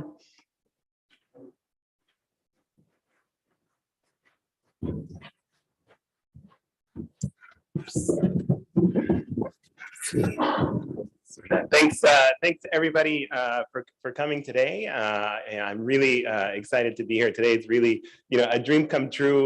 This is something we've been working towards for many years, and of course, as Dr. Hello is saying, many years ago we've been trying to showcase the power of evidence, right, and the power of research. And it's really spectacular to see how far we've come, and to see all of the people here today who are supporting the Impact Lab, as well as supporting all of the work that we do. And part of the thing that really makes me hopeful for the future, and anytime I would get sad, I would often think about whenever I come to Masr, one of the things that really stands out to me is how many people are focused on trying to help other people, trying to help others. And you see this, inside the government. I'm always impressed when I go and I meet, with government counterparts, how many people dedicate their whole lives to just trying to figure out, well, what can we do to help others?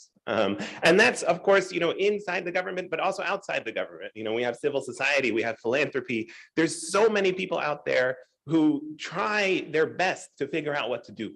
And the other part that really, I find just amazing is not only do they spend their whole lives trying to help others, they also have humility about, what it is we should be doing to help others. We always, when we go and we speak to people, they're always open to saying, well, what can I do better? What are the things that we can do to improve our work and to, make our work more effective for other people? And so, that's primarily where we try to come in as researchers where, a lot of times there's so much time, so much money being invested in helping other people that we want to make sure we do it right. And so one of the things that I love to do, both when I meet government partners, but also when I take taxi cab rides, is I ask the people, if you had, say, $1 million or 100 million pounds to help the poor, what would you do? How would you spend it? And I think if you ask 10 people this question, you'll get 20 answers at least. There's so many different opinions on how we can help the poor. And part of the job that we have here, and part of the work that we try to do, is to help figure out what are the things that are most effective in helping the poor. Because like they say, good intentions are great, but we need more than that to really make a big difference in the lives of people. And so, one example here, for instance, is for some of the work that we've been doing. We've been working now many years with the Sawiris Foundation on evaluating the BEB-ML program that they've introduced in Masr, right? And part of the BEB-ML program is really focused on the poorest of the poor. So we go into these areas in Upper Egypt. We try to find, similar to the areas that the Haya Karima program has started and going into, and we try to find the families who need the most help. And then, we try to help them. But how is it that we should help them? And what's the most effective way to help them? Those are open questions that we're trying to answer. And so, for instance, there's always this trade-off because we don't have unlimited amount of money, right? We don't have unlimited amount of resources or time or people that can go and do everything we want to do. Right? Of course, we want to do as much as we can, but there's restrictions and there's limitations to what is possible.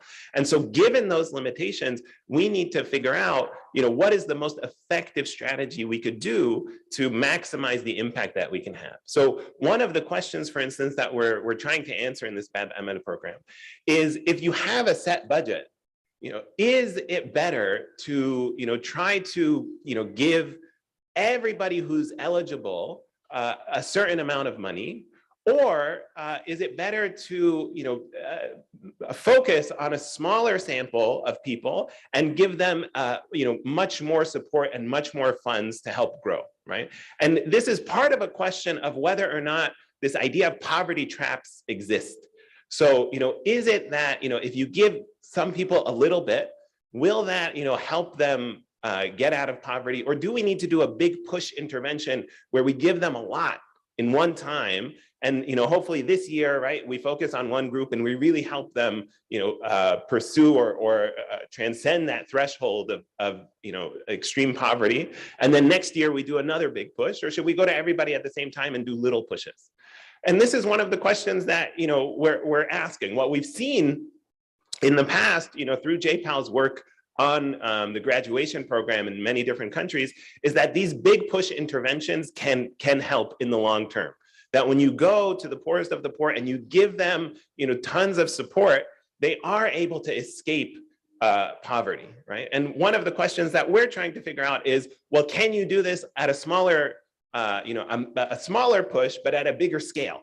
And so far, we've been working on this question for, I think it's been 3 years, and we have some preliminary results, and we're excited to continue to collect data and continue to do analysis to answer this question and help, move forward in terms of strategies for the effective support of the poor. So this is one example that we, that we have, and there's many others. Of course, our work with Ms. Maida, our work, with the Ministry of Social Solidarity, and additional work with the Sawiris Foundation.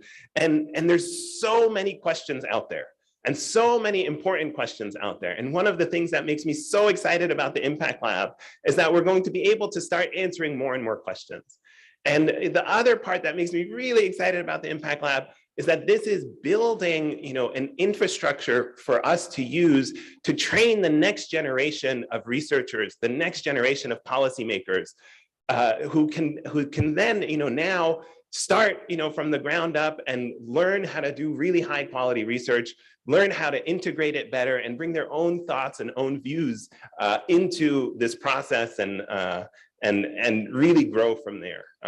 So I'm super excited for today, and I'm super excited to see all of you people. I want to thank, of course, everybody who made this happen. Of course, Dr. Hala and Dr. Ahmed from AUC, and of course the Sawiris Foundation and Community Jameel. And I think that's it for me. So Jazakallah khair. Thank you, Adam. Next, I'd like to welcome Engineer Noura Salim, the Executive Director of the Sawiris Foundation for Social Development. And Noura will share with us a bit about how the Egypt Impact Lab's priorities align with the work of the foundation and how the foundation has really emphasized evidence generation and evidence use in its work as well. Noura?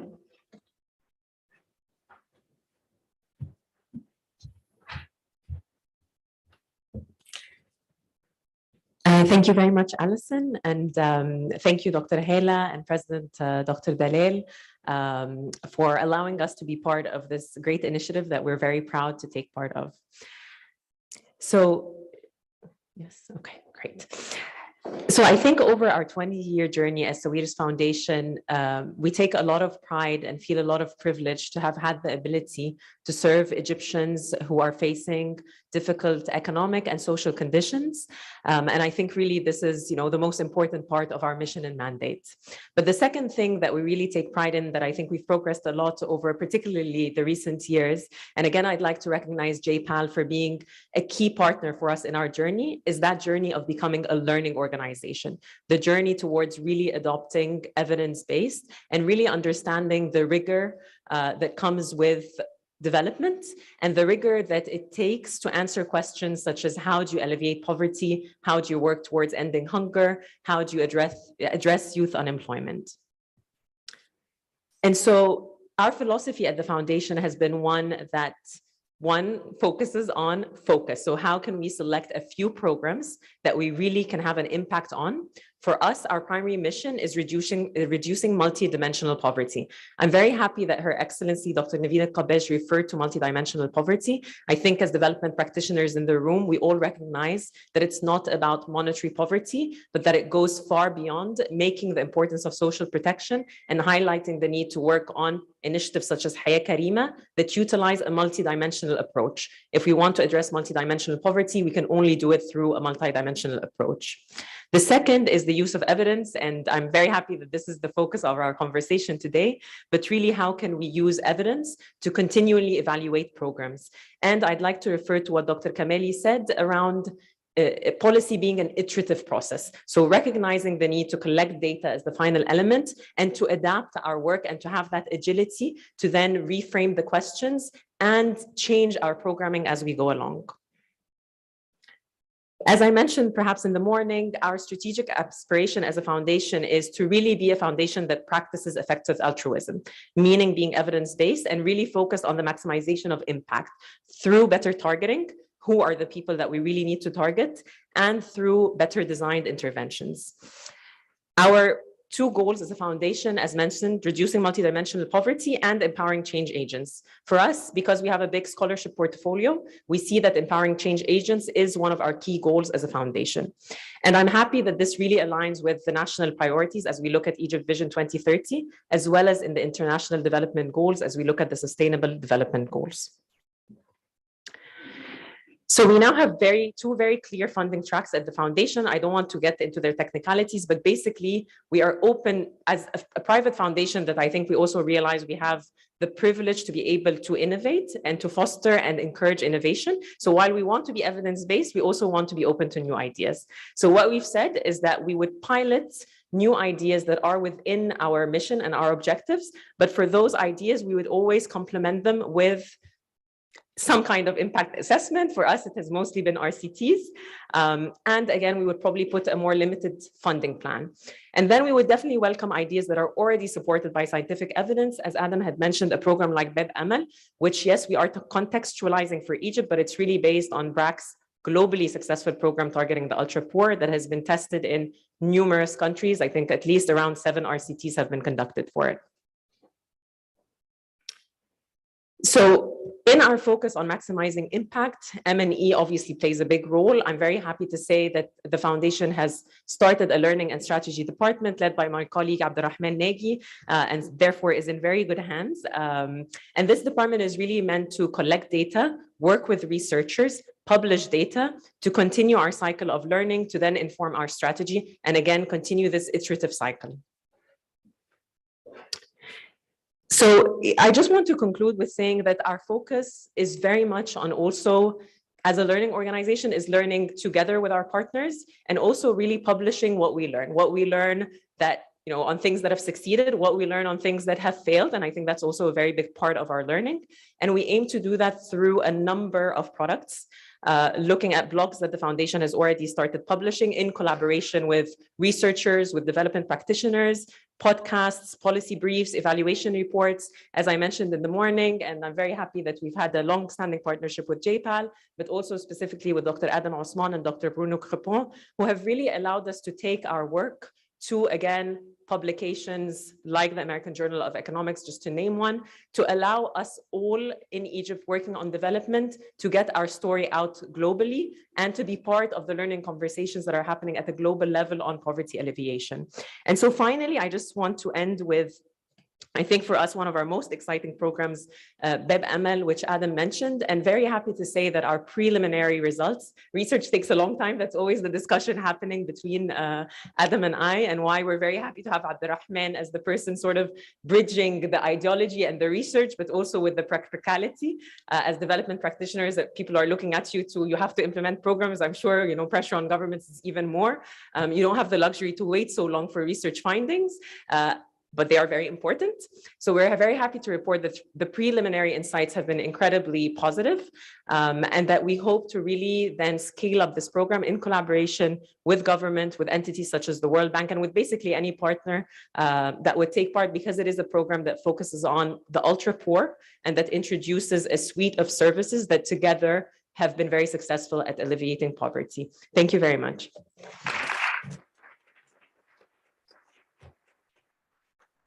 Thanks very much, Nora. And now I'd like to welcome Mr. George Richards to the podium. George is the Director of Community Jameel, a partner of, goodness, nearly 20 years of JPAL, and an independent global organization advancing science to help communities thrive in a changing world. George, welcome.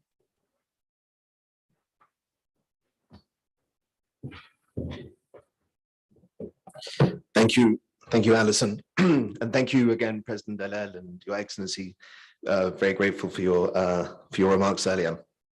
You already heard from me once this morning, so I'm not going to recap old ground, but just to maybe speak a little bit about Community Jameel and our vision for the strategic role that a donor like us can play in ensuring that evidence is at the heart of impactful programming. And I think the Egypt Impact Lab is probably the perfect example of how that can be achieved. As Alison just mentioned, our mission is to advance science in a rapidly changing world to help communities thrive.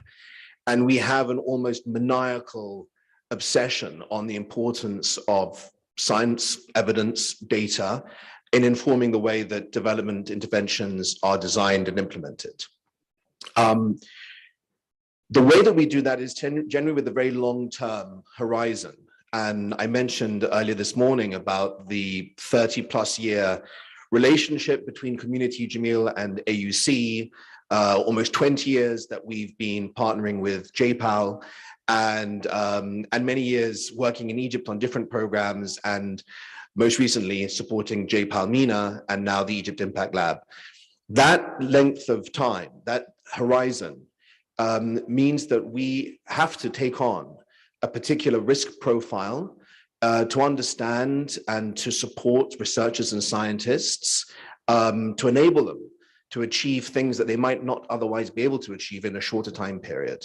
For us, it's about creating a platform, a vehicle for researchers to have the confidence and the resources to undertake the work that they might not otherwise be able to do, and to build an evidence base over time, which can inform policymaking in a wide range of fields.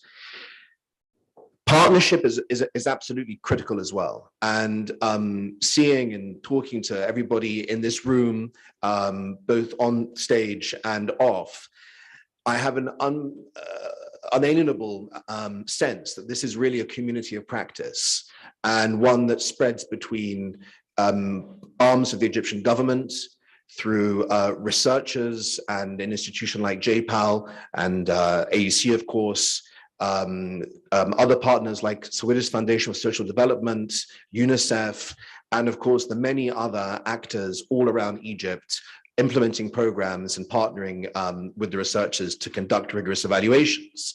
That community of practice builds links of strength between one another and creates an overall environment which generates even more evidence and drives forward in a flywheel effect the importance of evidence at the heart of policymaking. It's unsurprising, I suppose, from our name, the community is absolutely critical to us, and that community of practice, I think we're seeing it and feeling it in the room today. I'd also like to say something about the importance of people, and I mentioned that this morning I had the great pleasure of meeting the amazing JPAL MENA team in person in November when I was last in Egypt. And I think that the importance, to echo Nora's words just now, of enabling change makers and building that community of practice into new generations, of fostering a belief in the power of evidence and data to change lives and to influence and be central to the way the policy is designed and implemented is critical. And it's great to know that JPAL MENA has a program to support and build up more capacity in the country through in the area of evidence-based policymaking. So I think that's probably enough from me. I just maybe will end by reiterating my point, which is that seeing the Egypt Impact Lab launching today and seeing the way that this partnership between government and research has been implemented is a real inspiration to all of us, the community, Jameel, and in some ways the objective to which we are all working in many different sectors all the time. So thank you very much to everybody who's been able to bring this lab into fruition.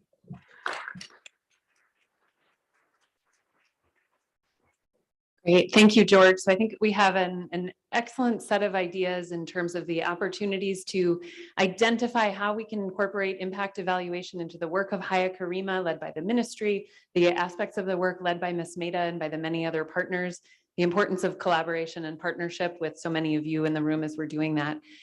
So now we will switch up our plan a tiny bit. We're going to take just a very brief, literally 5-minute break, just so that we can flip the room.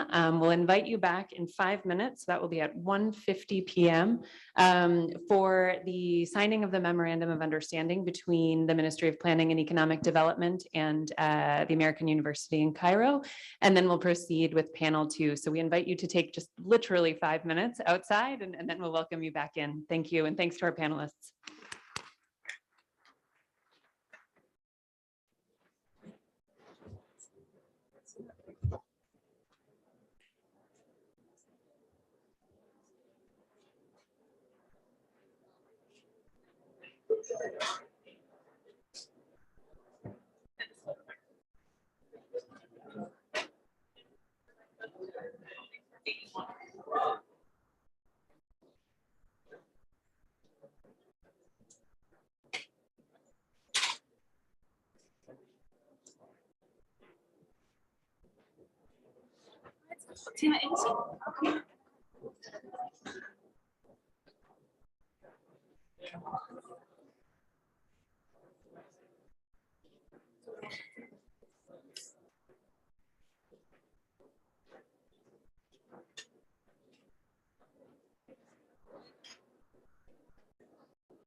سمير انا بس نشوف حاجه فين اللي الثانيه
Thank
you very much.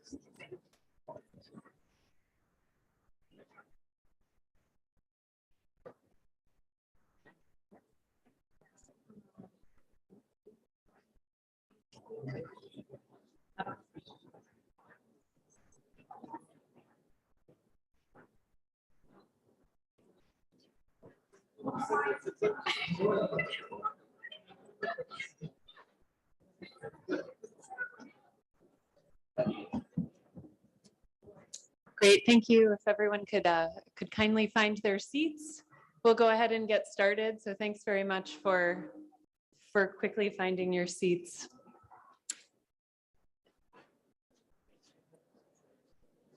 Great. All right. Great. Thanks very much, everyone. We'll go ahead and get started with the next portion of the agenda this afternoon. So thank you again to Her Excellency, Dr. Hala Saeed, for being with us. And I now invite both Her Excellency and President Dr. Ahmed Dalal to please take their seats at the table.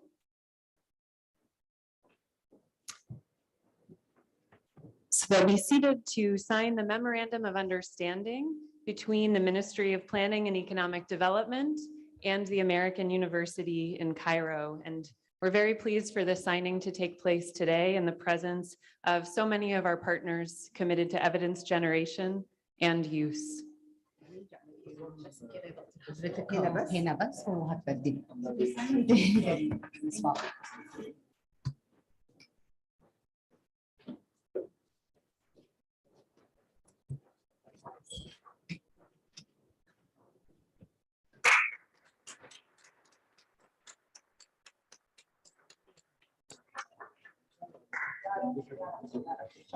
نتصور معاك بعد I think لازم ننزل تحت نشوف ده بتاعنا ولا ده بتاعنا؟ ده.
Wonderful, thank you. So next, we'll transition to our second panel and our final panel of the day in just a moment.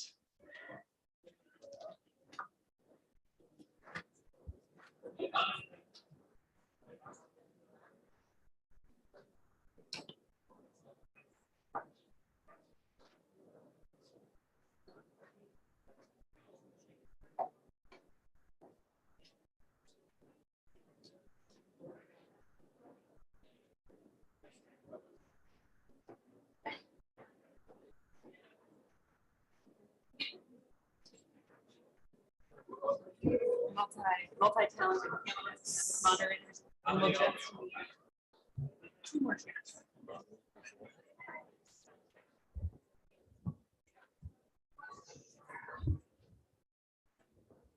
I'm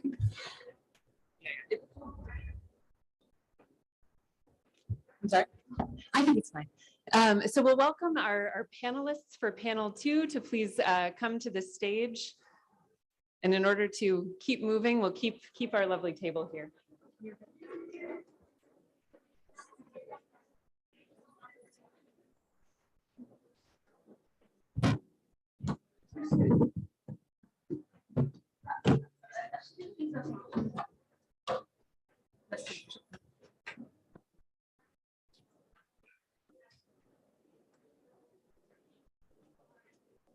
Great. All right. So if everyone could please find their seats, we'll go ahead with our second and final panel of the day on family development and women's empowerment. And I think we have all of our panelists. Excellent. All right. So I think, could we flip off those tables? Yeah. So family development and women's empowerment is another one of the 3 priorities of the Egypt Impact Lab, as you've already heard today. You've heard that the Egypt Impact Lab is going to generate rigorous evidence on these innovations in family development, family planning, and women's empowerment led by the government. And this event today is coming on the heels of the recent launch of the National Family Development Program, which, as you've heard, is a coordinated effort across government to curb population growth and to support healthy families. So our panelists with us, first from government, will explain some of the innovative programs that are planned under this broad umbrella. Our JPAL affiliated professor will talk about how research can inform policy and the connections between family development, family planning, and women's labor force participation. And our philanthropic representative will reflect on evidence uptake and use related to family planning, as well as some innovative programs underway. So like the first, we hope that this panel can really set a direction for where we are going with respect to evidence generation around the impact of effective family development and family planning policies and programs. So we hope the panelists will give us their ideas and their suggestions around where should these impact evaluations really be focusing, because we'll take that advice, and that's what we'll do with the National Council for Women, with the Ministry of Planning, with other partners as we move ahead. So I'm now pleased to introduce the first of our esteemed panelists for today. First, we are happy to welcome Dr. Maged Osman, the founder and CEO of Basira, professor of statistics at Cairo University, as well as a member of the National Council for Women, on whose behalf he's speaking today. He's previously served as the Minister of Communications and Information Technology, and wears so many other hats that, that I won't mention all of them now. So I'd like to welcome Dr. Maged to the stage, please.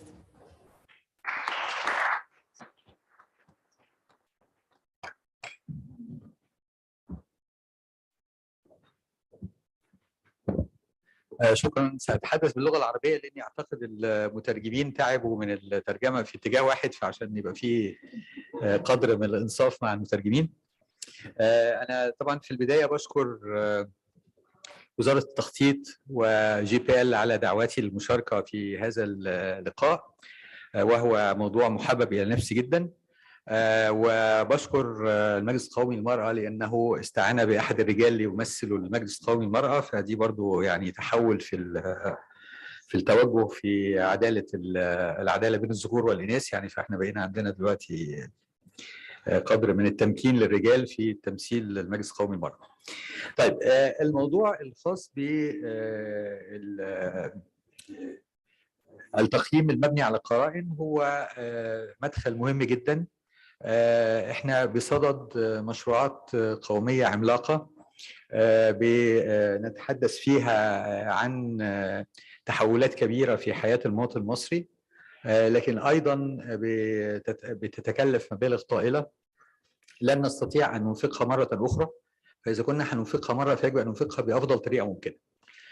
أعتقد المداخلة بتاعتي هتكون متعلقة بهذا الموضوع وبموضوع التقييم والمتابعة والتعلم بصفة خاصة، وربما هبدأ أقول إنه النقطة المفصلية المهمة إن احنا نبدأ بيها يكون لدينا إطار نظري أو إطار مفاهيمي لما نقوم به في هذا المشروع الهام.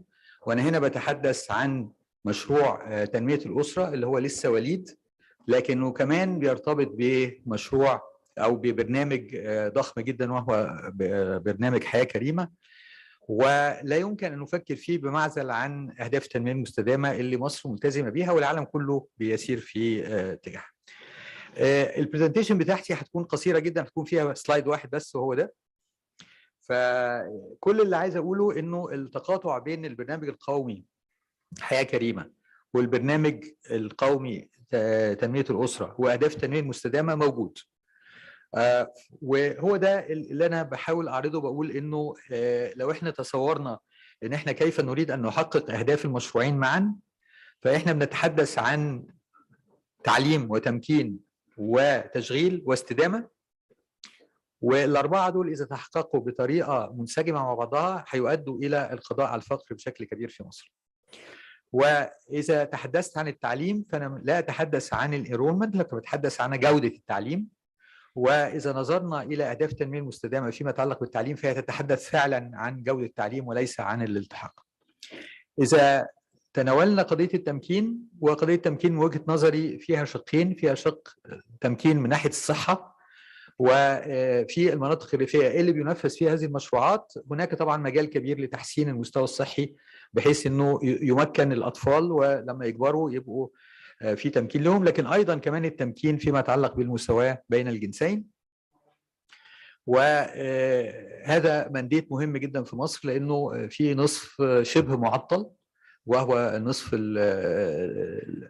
الفتيات والنساء. الفجوة اللي موجودة بين التعليم والتشغيل واضحة جدا، وده ياخدنا لموضوع التشغيل، انه احنا بنتحدث عن عمل لائق ونمو الاقتصاد في المناطق الريفية اللي العمل اللائق فيها ليس هو الشيء المعتاد يعني. فهنا احنا محتاجين ايضا ان احنا نخلق نسبة متزايدة من الاعمال اللي يمكن ان نوصفها بانها عمل لائق في المناطق الريفية، وده تحدي ما هوش سهل. لكن كمان يجب أن يصاحب ذلك فكرة الابتكار والصناعة والهياكل الأساسية اللي موجودة في القرى، لأنه القرى قد يكون القاعدة الاقتصادية بتاعتها زراعة فقط، ولكن تحويل هذه الزراعة ودخولها في سلسلة القيمة شيء مهم جدا. ثم الاستدامة، وإحنا هنا بنتكلم عن الاستهلاك والإنتاج المسؤولان. واحنا عارفين طبعا انه كميه الهدر اللي موجوده في معظم القطاعات، يعني كان في احد رؤساء الوزراء السابقين اللي كان بيقول يعني كده اي حاجه هتلاقوها بتتعمل في مصر فيها هدر 30% كده اون ذا افريج. انا بتصور انه الانتاج الزراعي في الريف يمكن يكون الهدر فيه كمان اكتر، وفي فرص كبيره جدا لتقليل هذا الهدر. يضاف إلى ذلك لتحقيق الاستدامة العمل المناخي وبكل ما يحيط به من يعني أمور كثيرة. أعتقد أنه هذه الأربع أبعاد اللي هي التعليم والتمكين والتشغيل والاستدامة هيؤدوا تلقائيا إلى الإمباكت اللي احنا عايزينه، وهو القضاء أو التخفيف بشكل كبير من الفقر في المناطق الريفية اللي هي فيها بؤرة الفقر في مصر. لماذا بطرح هذا المنهجيه؟ لانه بيتهيألي لازم الناس اللي بتشتغل في البرامج يبقى في ذهنها الصوره العامه. قد يكون كل واحد بيشتغل في الجزئيه الخاصه به، ولكن الصوره العامه يجب ان تكون واضحه. ولكن الهدف الثاني ان احنا لدينا منظومه المتابعه والتقييم اللي موجوده في كل هدف من هذه الاهداف. فبالتالي ما ندورش على مؤشرات جديده. احنا ملتزمين في مصر ان احنا بنعمل ريبورتنج، واحنا عملنا 3 تقارير طوعيه فيما يتعلق باهداف التنميه المستدامه ولدينا مؤشراتها. كل المطلوب هو ان احنا نحسب المؤشرات على مستوى القرى التي تنفذ فيها هذه المشروع هذه البرامج اللي بتكلم على برنامج حياه كريمه وبرنامج تنميه الاسره، بحيث انه نقدر نطلع هذه المؤشرات بشكل منتظم. انا اعلم انه متخذ القرار على كل المستويات ومدراء البرامج لا يحبون أن يصلهم أو يستمعوا إلى أخبار سيئة. طبعا كل واحد عايز المؤشر يبقى يعني بتدل على المجهود اللي هو عمله والموارد اللي تم تخصيصها أدت إلى شيء ناجح. ولكن يجب أنه يعني متخذ القرار ومدير البرامج يبقوا عارفين أنه وصول باد نيوز مبكرا أفضل من وصوله متأخرا. فإذا جات لي الباد نيوز في الأول في بداية المشروع أو في المراحل الأولية، فبستطيع أن أنا أعدل من عملي بحيث أن أنا أصل في النهاية إلى نتيجة جيدة. أعتقد أنه منظومة المتابعة والتقييم اللي موجودة في الاس دي جيز يمكن أن تطبق بشكل جيد، وده له ميزتين. الميزة الأولانية أن احنا يبقى عندنا مؤشرات متفق عليها عالميا نستطيع ان احنا نوصف فيها هذا البرنامج ومراحله المختلفه ونؤكد هل في نجاحات ولا في اخفاقات. والحاجه الثانيه انه حتى نسوق هذا البرنامج عالميا يجب ان يكون لدينا مؤشرات العالم متفق عليها، لكن اذا طلعنا احنا بمؤشرات خاصه بنا ربما لن تكون مقنعه اذا حققت نجاحات. هكتفي بهذا القدر لانه قيل لي الا اتحدث اكثر من 7 دقائق، فربما اكون يعني شرفت على انهاء ال7 دقائق. فبشكر حضراتكم، وطبعا انا متاكد ان زملائي في هذه الجلسه سيضيفوا الكثير اللي هيثري عمليه المتابعه والتقييم والتعلم ايضا حتى تكون مفيده للبرامج التنمويه في مصر. شكرا جزيلا.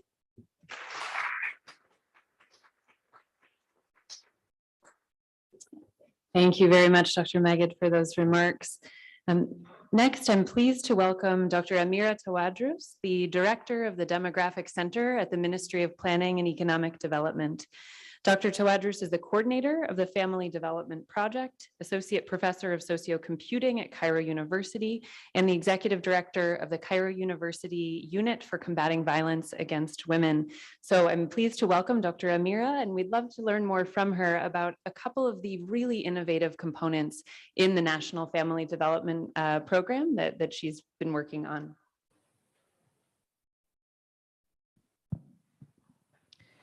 Good afternoon, and thank you so much for this kind introduction. And happy to join you today. And I want to thank Dr. Iham and the Ministry of Planning and Jameel and the American University in Cairo for giving me this honor to be a panelist here in the American University in Egypt. And I'm going to talk very shortly, like Dr. Magid has said, we have 4 to 7 minutes only. So I'm going to talk very shortly about the National Project for Family Welfare or Family Development National Project, which I'm honored to be the coordinator of this project among many entities, which is the Ministry of Planning and Economic Development, and the Ministry of Social Solidarity, the Ministry of Health and Population, and National Council of Women, and NPC or National Population Council, and many other councils and other ministries who are coordinating with us in this national project. The project has a main aim of enhancing the welfare of life in Egypt and the welfare of family. So in order to enhance the welfare of life for Egyptian citizens, we have to start with the families, because this is the main component of any society. So starting with the family, the main aim is to enhance the quality of life through raising the population characteristics, which is education, health, health state, cultural awareness, or awareness in general, as Dr. Naveen Al-Qabbaj has mentioned early in the morning, and many other things. For example, the diminishing the gap or the gender gap in education and in labor force as well, and many other population characteristics we are interested in. And also another thing is that we are aiming to control the population growth, because without controlling the population growth, it would be impossible to reach this quality of population characteristics. The project is based on 5 main pillars, and I will talk about 2 pillars of them now. The 5 main pillars are the economic empowerment for women, because we believe that empowering women economically can save or can serve well to reach these 2 goals, which is enhancing the characteristics of the population in addition to controlling the population growth. The second pillar is reproductive health pillar, because maybe some women need to make family planning, but they are unable to get the needed contraceptives, for example, or the needed services of health services and reproductive services. The third pillar, which is the cultural and awareness pillar, because without awareness and without cultural change and behavioral change, we will not be able to reach our goals or our targets. The fourth pillar, which is one of the most important pillars here, is the digital transformation pillar, or the digitalization of the policies and the digitalization of the overall process that is going to be taken in the National Project for Family Welfare, or the National Family Development Project. The digitalization here, I mean, we have 3 different interventions in the digitalization of the project. The first thing is that we are going to build like a united electronic system, or a united portal for the families in Egypt. And this will be the first time in Egypt to have a united place, or like a repository, data repository for all the data of the family. This includes some of the data included in this repository is the characteristics of the family. For example, the family size, the income level, or the average income level, the education, and so on. But also it includes all the services that this family is going to have through the project of, or from the project of family welfare. Because as I mentioned, the project has many pillars and has many interventions. So maybe the same family can benefit from more than one intervention, from more than one entity joining this project, or participating in this project. So I need to know what are the services that each family can access, and what are the services that each family already has or already benefit from this project. This is a separate part, and there is another part to have like an observatory for the population characteristics, and this can be, the data of this observatory can be extracted from the portal or the repository I have mentioned. And the third part, which is the most important part here, is an electronic monitoring and evaluation system, because if we need or if we wish for this project to reach its targets, we need sustainability in these policies. Population policies need to be sustainable. So in order to ensure the sustainability of these policies, we need to have a very adequate and very very adequate system of monitoring and evaluation in order to see which interventions should be targeted to which people or to which families or to which villages, if we are going to reach the villages or to focus on the villages. So who needs what?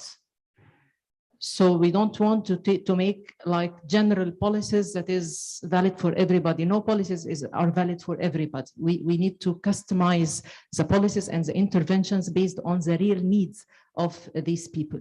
Some areas need more economic empowerment, and some areas need more health services. Some areas needs more culture and educational services, and so on. So this monitoring and evaluation platform, together with the portal, together with the data repository and the observatory, all of them will work under the umbrella of the digitalization of the National Development Project in order to make evidence-based policies, which is the main, I think the main theme or the main target of the Impact Lab. So I think also in this area, we can join or we can map and link with Impact Lab in order to measure the impact of different interventions and different policies taken in this project in order to further build more effective policies. The final thing I want to talk about in the National Project of Family Welfare or Family Development, which is for the first time in the population policies, the Egyptian country takes a policy inclined toward positive incentives. So we are not talking about negative incentives anymore. We are not talking about subsidizing some or approaching the subsidiary products or subsidized products. We are talking about positive incentives for families who are abiding to certain rules. One of them is to have at most 2 children, but this is not the only rule. We have other triggers or other rules. If the family abides to these rules, it will, or they will be, they can benefit from several services, some of which is economic and some of which is financial services and financial incentives. This is, in short, what the National Project for Family Development is about or is going about. And I would be happy if we can link our forces together and join the Impact Lab as well. And thank you so much once again. Thank you.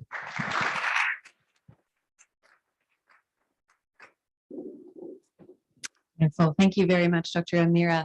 I think there are lots of fruitful ideas there for discussion, both in the rest of our panel and also hopefully afterwards and continuing conversations and prioritizing the work of the lab, as you say. Next, I'm pleased to welcome and to introduce Dr. Mirvat Sabreen, the Assistant to the Minister of Social Solidarity for Social Protection.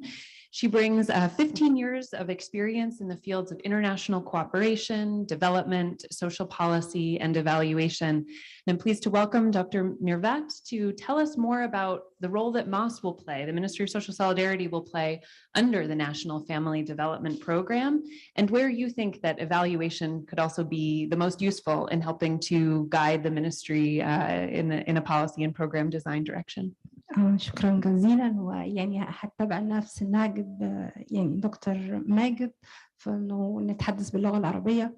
وبحب اشكر وهني طبعا وزاره التخطيط على اللاب، ويعني وبهني الحكومه المصريه انه اضافه لعمل الحكومه، وكذلك يعني بنوجه الشكر للجامعه الامريكيه ومركز وجبال سنتر. ويعني انا شايفه ودي فرصه سعيده ان انا بتقابل مع شركائنا يعني من شركاء التنميه سواء في مصر او الانترناشونال اورجانيزيشن.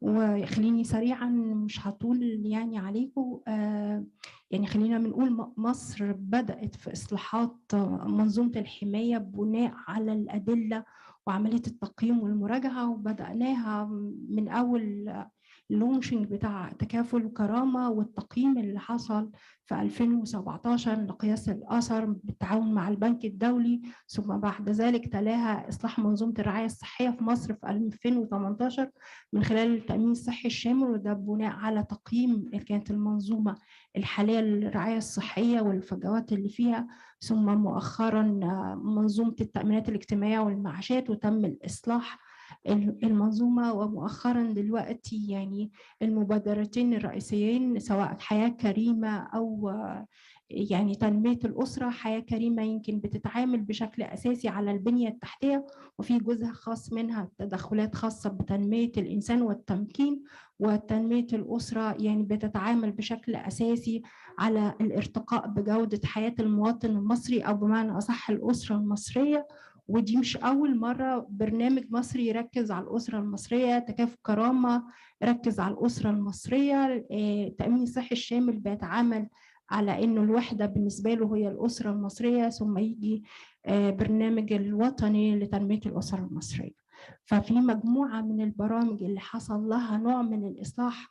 أعتقد يعني منظومة الرعاية الصحية ومنظومة التأمين الاجتماعي يعني تم إصلاحهم من فترة، وهم جاهزين حاليا لتقييم الأثر. ولو بنتكلم على منظومة التأمينات والمعاشات، لم يتم تقييم أثر لتأثير المعاشات على الفقر قبل كده، فده حاجة متطلب حيوي جدا للحكومة المصرية، وخاصة إن إحنا بنتكلم إن المعاشات دلوقتي حوالي 250 مليار جنيه.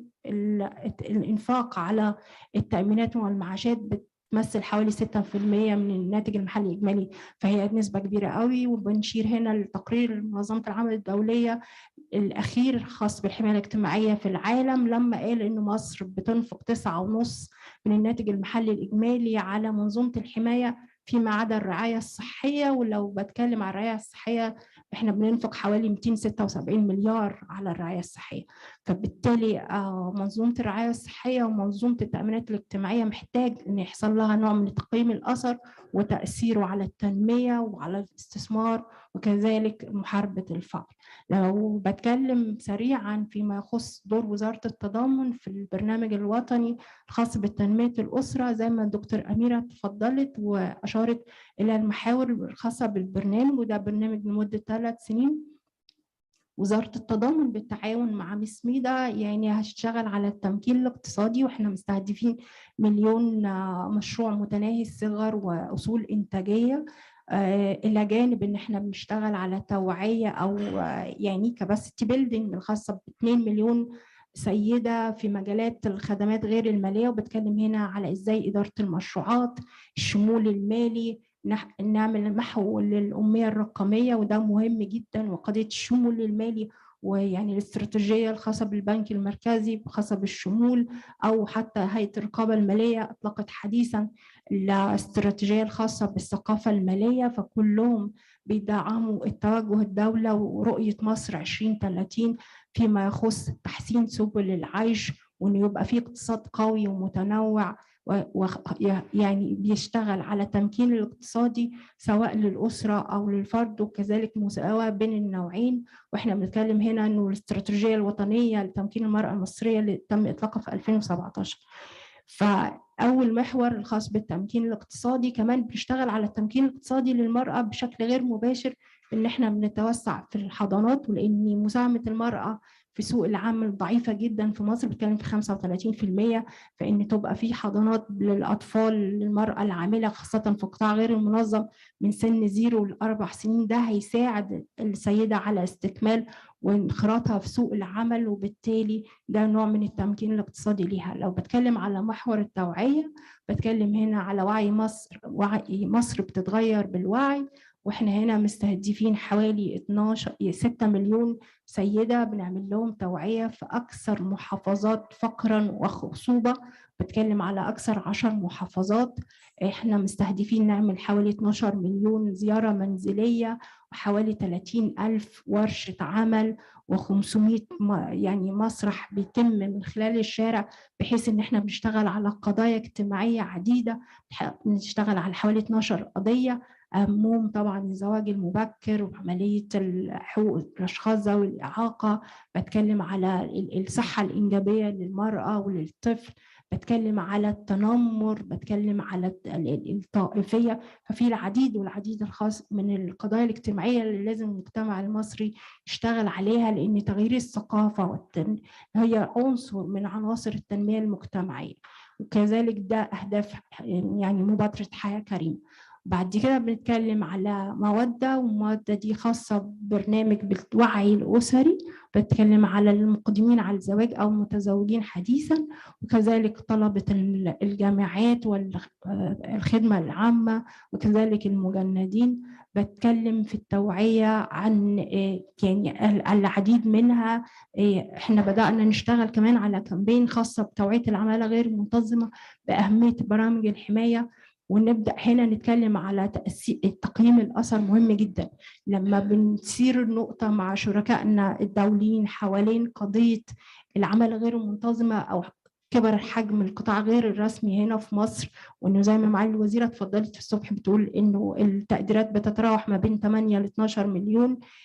كيفية آلية مد الحماية ليهم بحيث مصر توصل للتغطية الشاملة، يعني يبقى التغطية من خلال البرامج الممولة من الخزانة، يعني زي برامج تكافؤ كرامة، وبتكلم هنا عن أرضيات الحماية الاجتماعية اللي بتنادي بها منظمة العمل الدولية، ولا من خلال البرامج الممولة زي نظام التأمينات الاجتماعية ونظام التأمين الصحي، علشان يعني نخفف العبء على كاهل الخزانة العامة والدولة.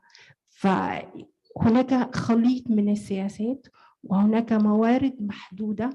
تقييم الأثر فيما يخص السياسة والبرامج وآليات تنفيذها ده بيساعد الحكومة على إن هي تحسن من رسم السياسات وتزيد من كفاءة وفعالية السياسة، وبالتالي تحقق التارجت الأخير اللي احنا دايما نتكلم عليه، التنمية الشاملة والمستدامة وتحسين سبل العيش ومكافحة الفقر والارتقاء بجودة الحياة وضمان العيش الكريم للمواطن المصري. هو ده هدف الحكومة المصرية والدولة المصرية، ونتكلم على الجمهورية الجديدة. وشكرا جزيلا.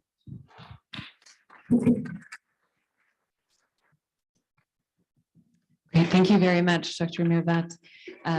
The plethora of interesting programs that are being led by the Ministry of Social Solidarity, I think, provides a lot of potential opportunity for collaboration, food for thought for interesting innovations that I think where Egypt really is innovating and where we here and also the rest of the world could be learning. So we should absolutely be talking more about opportunities to do research there. I think this is a nice segue into our next panelist, Dr. Bruno Crepon, who is the co-scientific director of JPAL-MENA, a JPAL affiliated professor and a professor at NCI and École Polytechnique, and a researcher at CREST.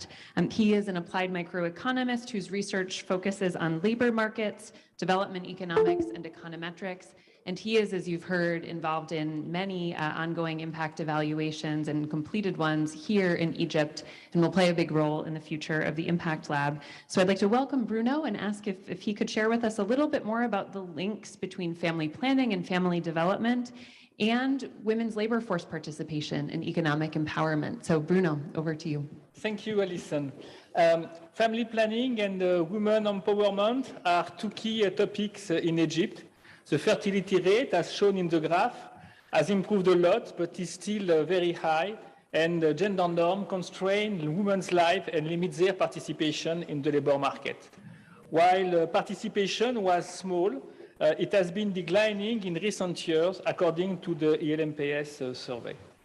Women face mobility restrictions on who they can meet, and almost exclusive responsibility for chores, as you can see again on the graph as well. On average, women who want to work in Egypt have to essentially take on a second shift in order to take care of the domestic chores, because the men typically take very little part. One must either have a passion for one's work or be driven by necessity to work. Clearly, those norms are strong in the minds of men, as shown in the graph from data collected in our research, but it is useful to recognize, as shown in the graph as well, that they are not completely rejected by women either. In recent years, our understanding of norms has been enhanced by randomized evaluation. Many randomized controlled trials have explored various aspects of gender norms. We have learned a lot. For example, we now know the important role of mindset and negotiation skills. We have also learned that simply opening a bank account can change a lot women's labor supply. But we are only at the beginning of our understanding, and social norms are complex. They depend on one's own perception, on the perception of others, and on one thing of the perception of others. It is a difficult equilibrium to analyze, but we made progress. We have observed in Saudi Arabia a case in which the equilibrium on which gender norms rely to totally collapse with a simple information intervention. There is hope. A recent study in India tested a program designed to teach high school students about gender norms. The program was a success. It has shown significant and lasting improvements. It is probably a program that would be wonderful to test in Egypt.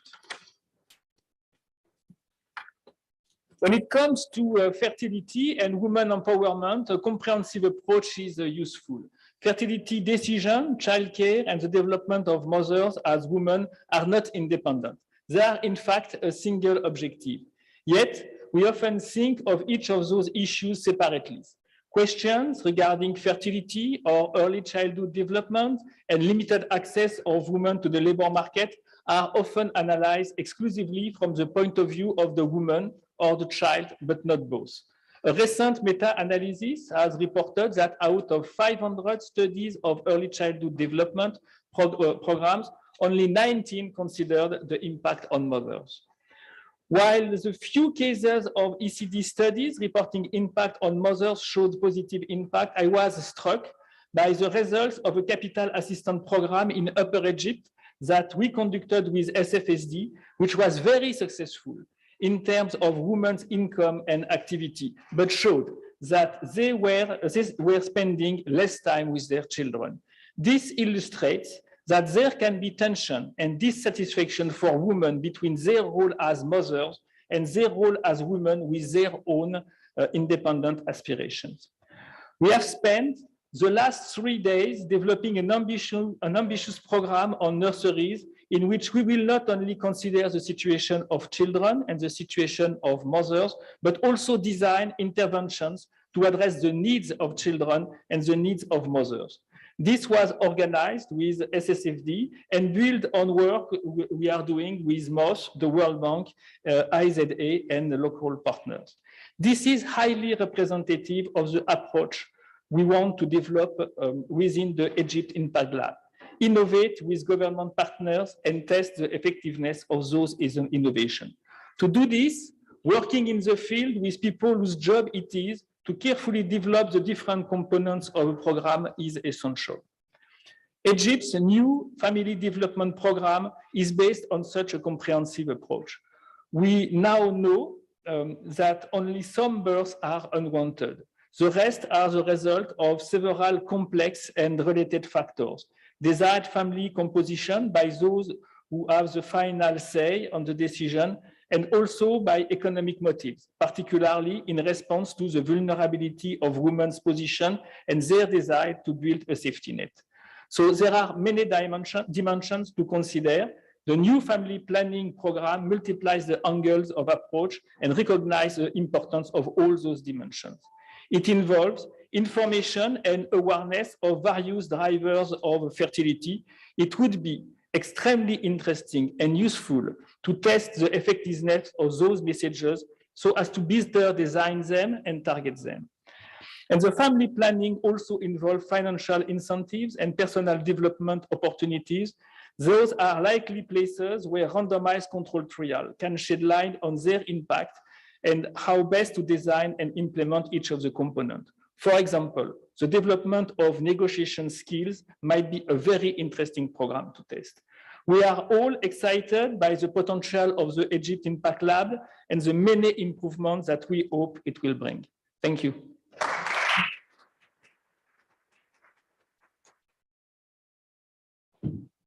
Excellent. Thanks very much, Bruno. I think there's a really, really lovely overlap there between the things that our partners from government agencies had to share and Bruno's ideas around where impact evaluation could really ask novel questions and answer important questions here. So thank you, Bruno, for those remarks. Next, I'm very pleased to introduce Mr. Jeremy Hopkins, the UNICEF representative in Egypt. In addition to his work in Egypt, he's worked as the deputy representative for UNICEF in the Central African Republic, Yemen, and Somalia, the acting UNICEF representative in South Sudan, as well as representative in Burundi. And I'm especially pleased to welcome him here on behalf of UNICEF, as they are a supporting partner in the launch of the Egypt Impact Lab. And we're grateful for their partnership on this, as well as on several other things at J. Palmina. So I'd like to welcome Jeremy and ask if you could tell us a bit more about how UNICEF thinks about evidence dissemination as a path to helping strengthen policy design, how your support for the Egypt Impact Lab grows from that, and about UNICEF's contributions to the sort of aspects related to the National Family Development Program. Thank you very much. Thanks, distinguished panel members, and thank you very much to JPAL, and obviously in absentia their excellencies that were here to mark the weight of the event, if you like. And I think Dr. Adam was saying it's exciting. It's very exciting. I'm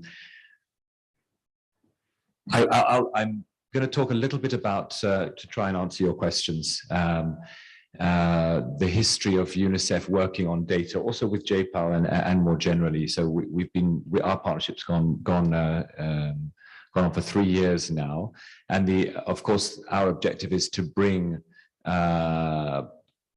policy discussion together with evidence to ensure global evidence and local evidence to ensure that we make the right decisions for children and young people in Egypt. The global evidence series that we've been partnering on was more taking global lessons, global evidence, and seeing how we can foster a discussion in Egypt.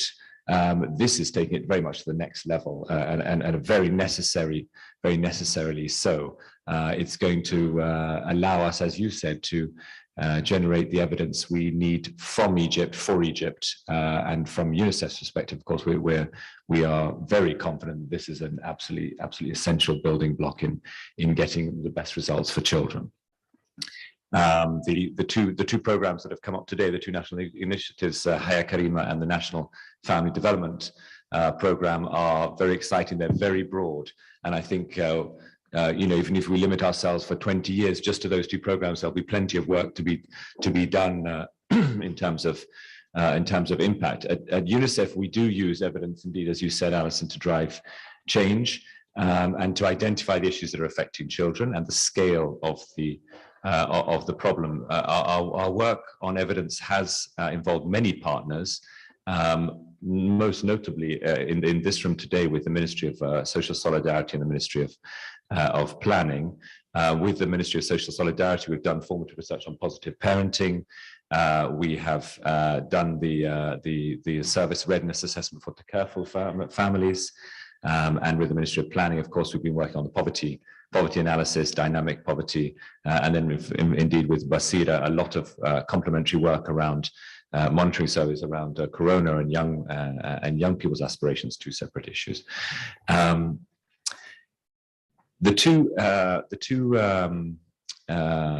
areas that come up for discussion, one of which relates to the high fertility rates and population growth. And I wanted to remind us that we were discussing this at the Global Evidence Series. I'm very pleased that we have Federica from UNFPA here. She was on the panel to discuss that. Now the National Family Development Plan allows us to move this to the next level, and the Impact Lab allows us to look very specifically at some certain pieces of work. The work we've done with the Ministry of Planning on poverty analysis recently shows that families, for example, with more children are more likely to be poor. It's obvious, but we have the evidence, and have a higher probability of falling into worse poverty and are less likely to move out of poverty. These are the kind of pieces of evidence that we know they tend to be logically true before we look for the evidence. But if we don't have the evidence, we can never be 100% sure. We can never be sure we're making the right decision. So these are kind of examples, right? The National Development Plan has a strong link, and again, in collaboration with UNFPA, we've been working very hard to support the National Council for Childhood and Motherhood, the National Council for Women, and many other partners on girls' empowerment. And I'm really pleased to see that is now firmly under the National Family Development Plan, under the auspices, in fact, of the First Lady.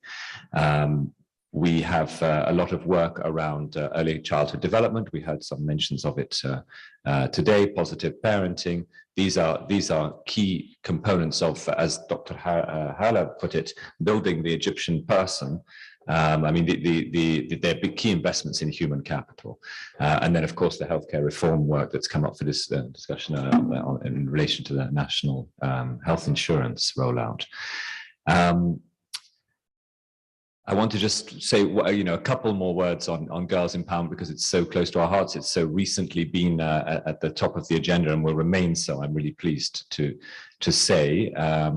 UNICEF and many other agencies in the UN, most particularly, I know UNFPA, I don't want to speak on UNFPA's behalf, but Frederica is here, really feel strongly that an investment in girls' empowerment is going to yield fruits and results for decades to come, and is a very important national investment. The facilitating access to services, skills and opportunities, and an assets framework, I believe, is also part of this, are going to be key, and they are key parts of the National Development Plan now, as of last week, if you like.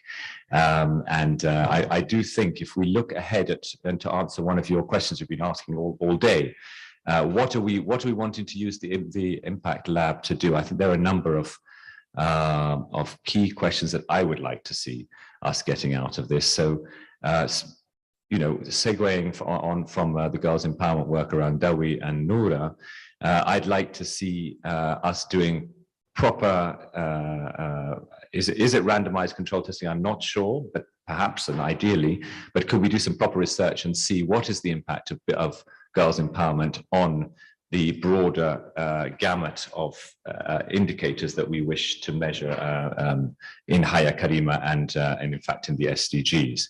The rollout of Dawi and Noura and these girls' empowerment initiatives is ongoing.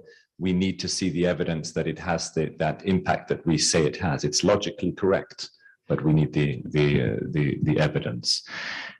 If I can switch to Haya Karima specifically, I would like to see, and I think it's building a little bit on Dr. Magid's comments, I'd like to see a more robust set of indicators that can link us very, very directly to the SDGs.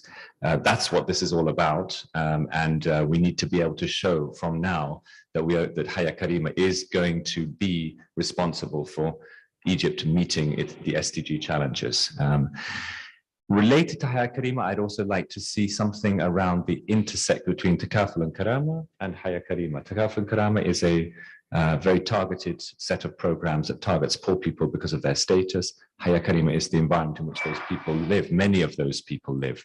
So I'd like to, and I believe that this should be fairly, I mean, I'm not a statistician or an expert, but I think this should be very interesting for randomized controlled testing. I'd like to know what's the difference between somebody who is on Takaful or Karama in a Haya Karima village and someone who's not, someone who's on a Takaful and Karama transfer in a non-Haya Karima village versus someone who's not. I think this should very clearly give us a message as to the impact of both those programs and how they complement each other, which is what, as UNICEF, we believe they do. And then probably the fourth suggestion that I would have would be around behavior change and linking it to the big campaigns. Now, Egypt is, I've worked in lots of different countries. Egypt does these campaigns very well, very professionally. They're very well researched. They have good engagement. The indicators that we choose to measure, we do well on. But I think we need more research on the actual impact on the behavior that we're trying. So, UNICEF did this great work with the government on bullying. And it had enormous reach. And logically, it should have had enormous impact.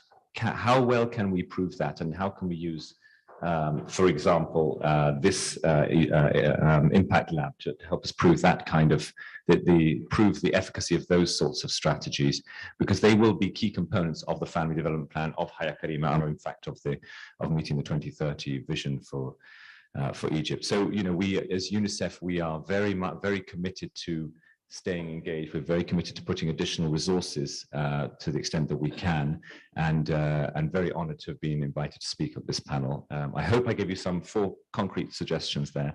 Thank you very much. Thank you, Jeremy, and indeed very, very, very responsive. So thanks. So I'd now like us to take a few minutes in light of some of the scheduling shifts before. We didn't give you all a chance to offer your ideas and your suggestions around the first panel and these big transformative approaches ideas that our first panelist spoke about. And then I think this discussion on the second panel has been tremendously rich with concrete ideas, places where innovation is happening, places where evaluation would be useful. So I think now some of our JPAL-MENA colleagues are around the room with microphones. So if you have questions for any of the panelists from either of the 2 panels, or suggestions of things that you and your organization are working on together with some of the strategic government partners that you would love to see the Egypt Impact Lab prioritize, we'd love to hear that, because that will help to set our direction. So we'll open up for a few minutes for those questions before we adjourn for the day. So if anyone has a question, please, or suggestion. Naha here.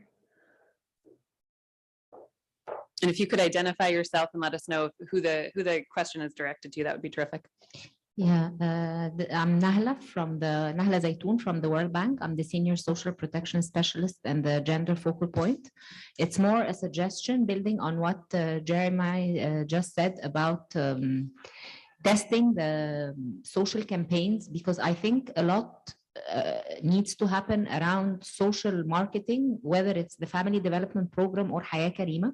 I think both these messages touch a lot around attitudes and perceptions and social norms.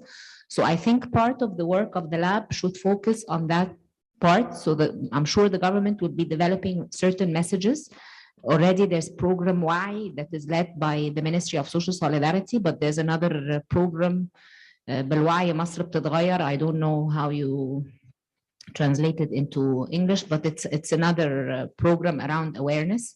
So I think we need to see, are these social campaigns making a difference? Are people really changing their attitudes? Because I think the social norm part, and I think from the evaluation we did together with you, Alison, with JPAL and with the Ministry of Social Solidarity, a lot of the issues are around social norms and perceptions. So I think this needs to be a big part of the lab work. Thank you. We have a question from Frederica. Thank you, and thank you very much to the panel as well, and specifically thank you to Jeremy to put the attention on the adolescent girls. I'm Frederica from UNFPA. I have 2 questions. Indeed, I guess it would be very important to see how the investment in adolescent girls would have a change on their future fertility decisions. And I guess that would be very important to put it up front. And since the programs are starting now and the population program starts now, that's one.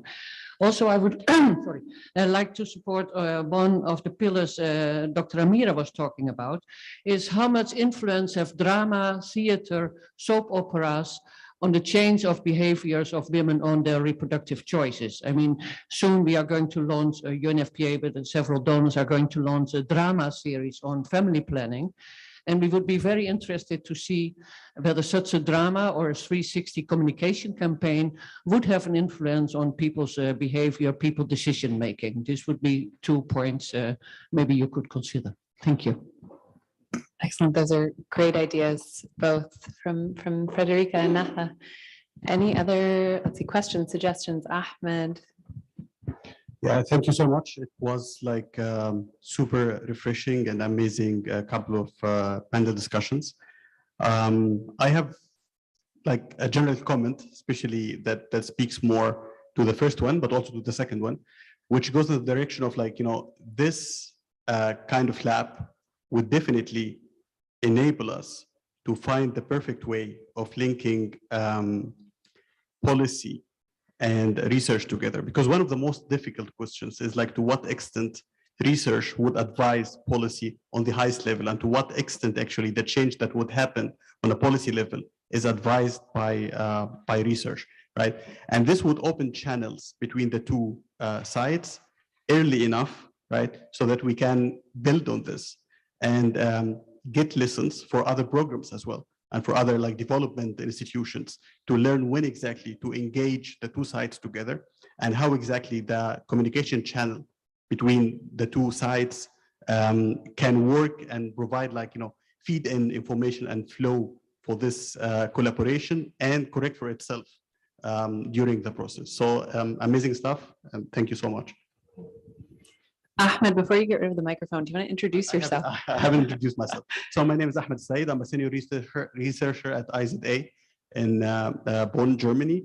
And I'm the incoming director of research in JPAL MENA, together with being a research associate professor at the American University in Cairo. Thank you. We'll see a lot more of Ahmed as we implement the Egypt Impact Lab.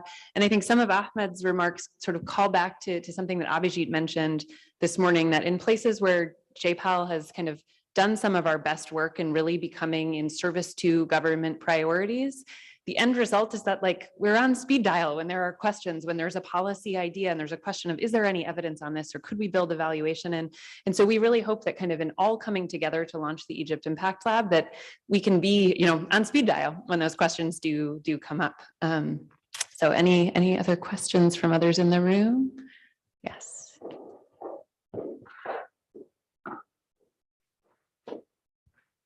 Thank you so much. My name is Maha, and I am Maha Shakami, and I am a Senior Economic Advisor to the MENA Health Policy Forum.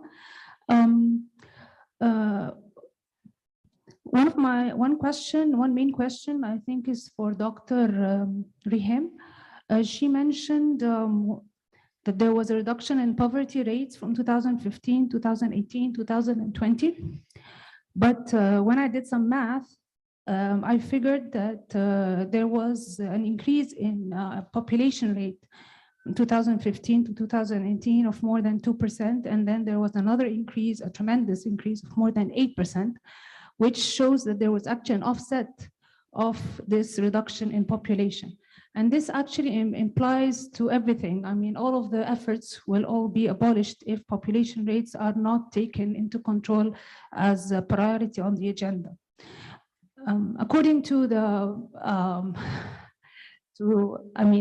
all what has been discussed today, there's a lot of emphasis on social protection to alleviate poverty. But in my opinion, as an economist, this is mainly like a painkiller. The way to alleviate poverty mainly is social justice. And this is through education and health and job creation, mainly. So this should be also taken into account. Social justice is the radical route to alleviating poverty, not social production, which I don't underestimate by any means. I'm just saying it's more or less than nothing but a painkiller. For women economic empowerment, all what has been said was amazing.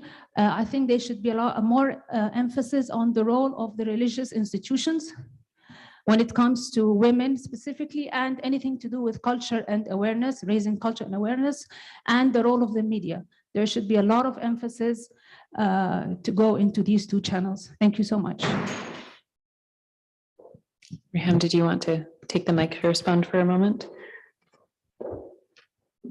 Thank you very much for your question. And I totally agree with what you have just mentioned about the reduction in poverty that has been already offset by increasing the population growth rate. Well, this is what makes us actually launch the family planning program in order. This is always was the speeches of Her Excellency Dr. Helash is mentioning that the population growth rate actually kills all the features of growth that the government of Egypt is doing.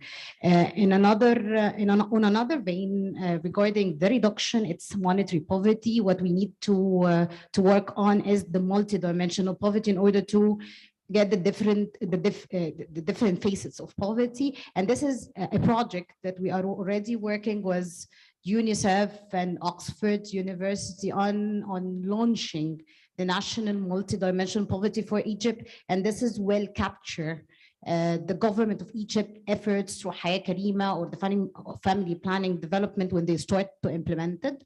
But this is together they're gonna complement the picture along with the evidence-based research that we're gonna produce from the Egypt Impact Lab, because it's the only way now with the government of Egypt efforts towards mega projects and the huge budget that allocated for each of those projects, that the RCTs and the evidence-based research, it's really very crucial now. Well, thank you very much. Thank you.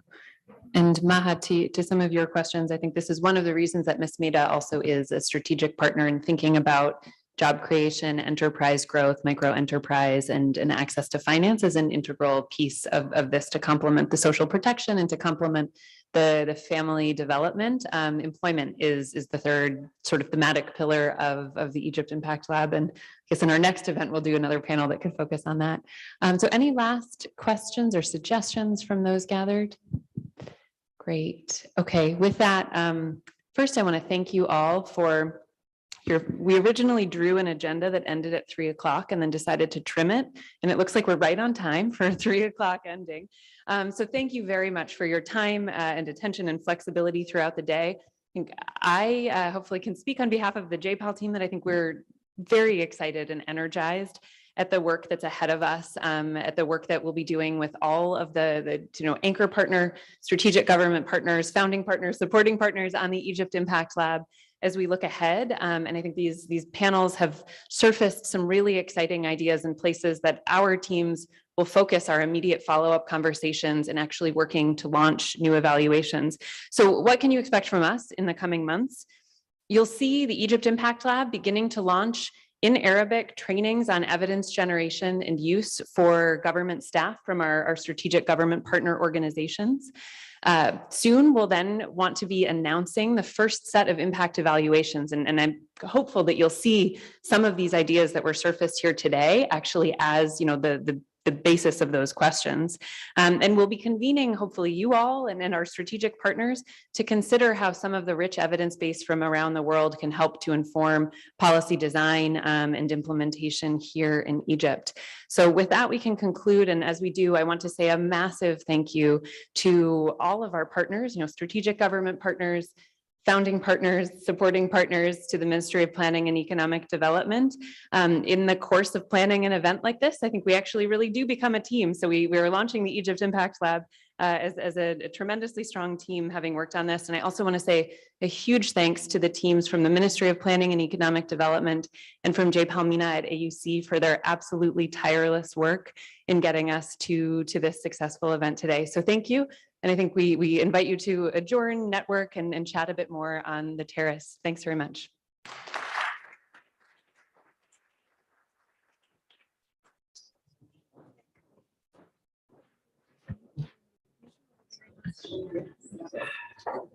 Thank you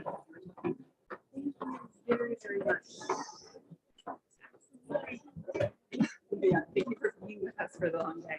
It's been so wonderful to talk around areas that you are focused on, like serious, the next step is really like, let's find the places to evaluation. I think Bruno is the other Thanks a lot for, yes. I think it would be nice that we stay in contact so as to understand better what are the programs that you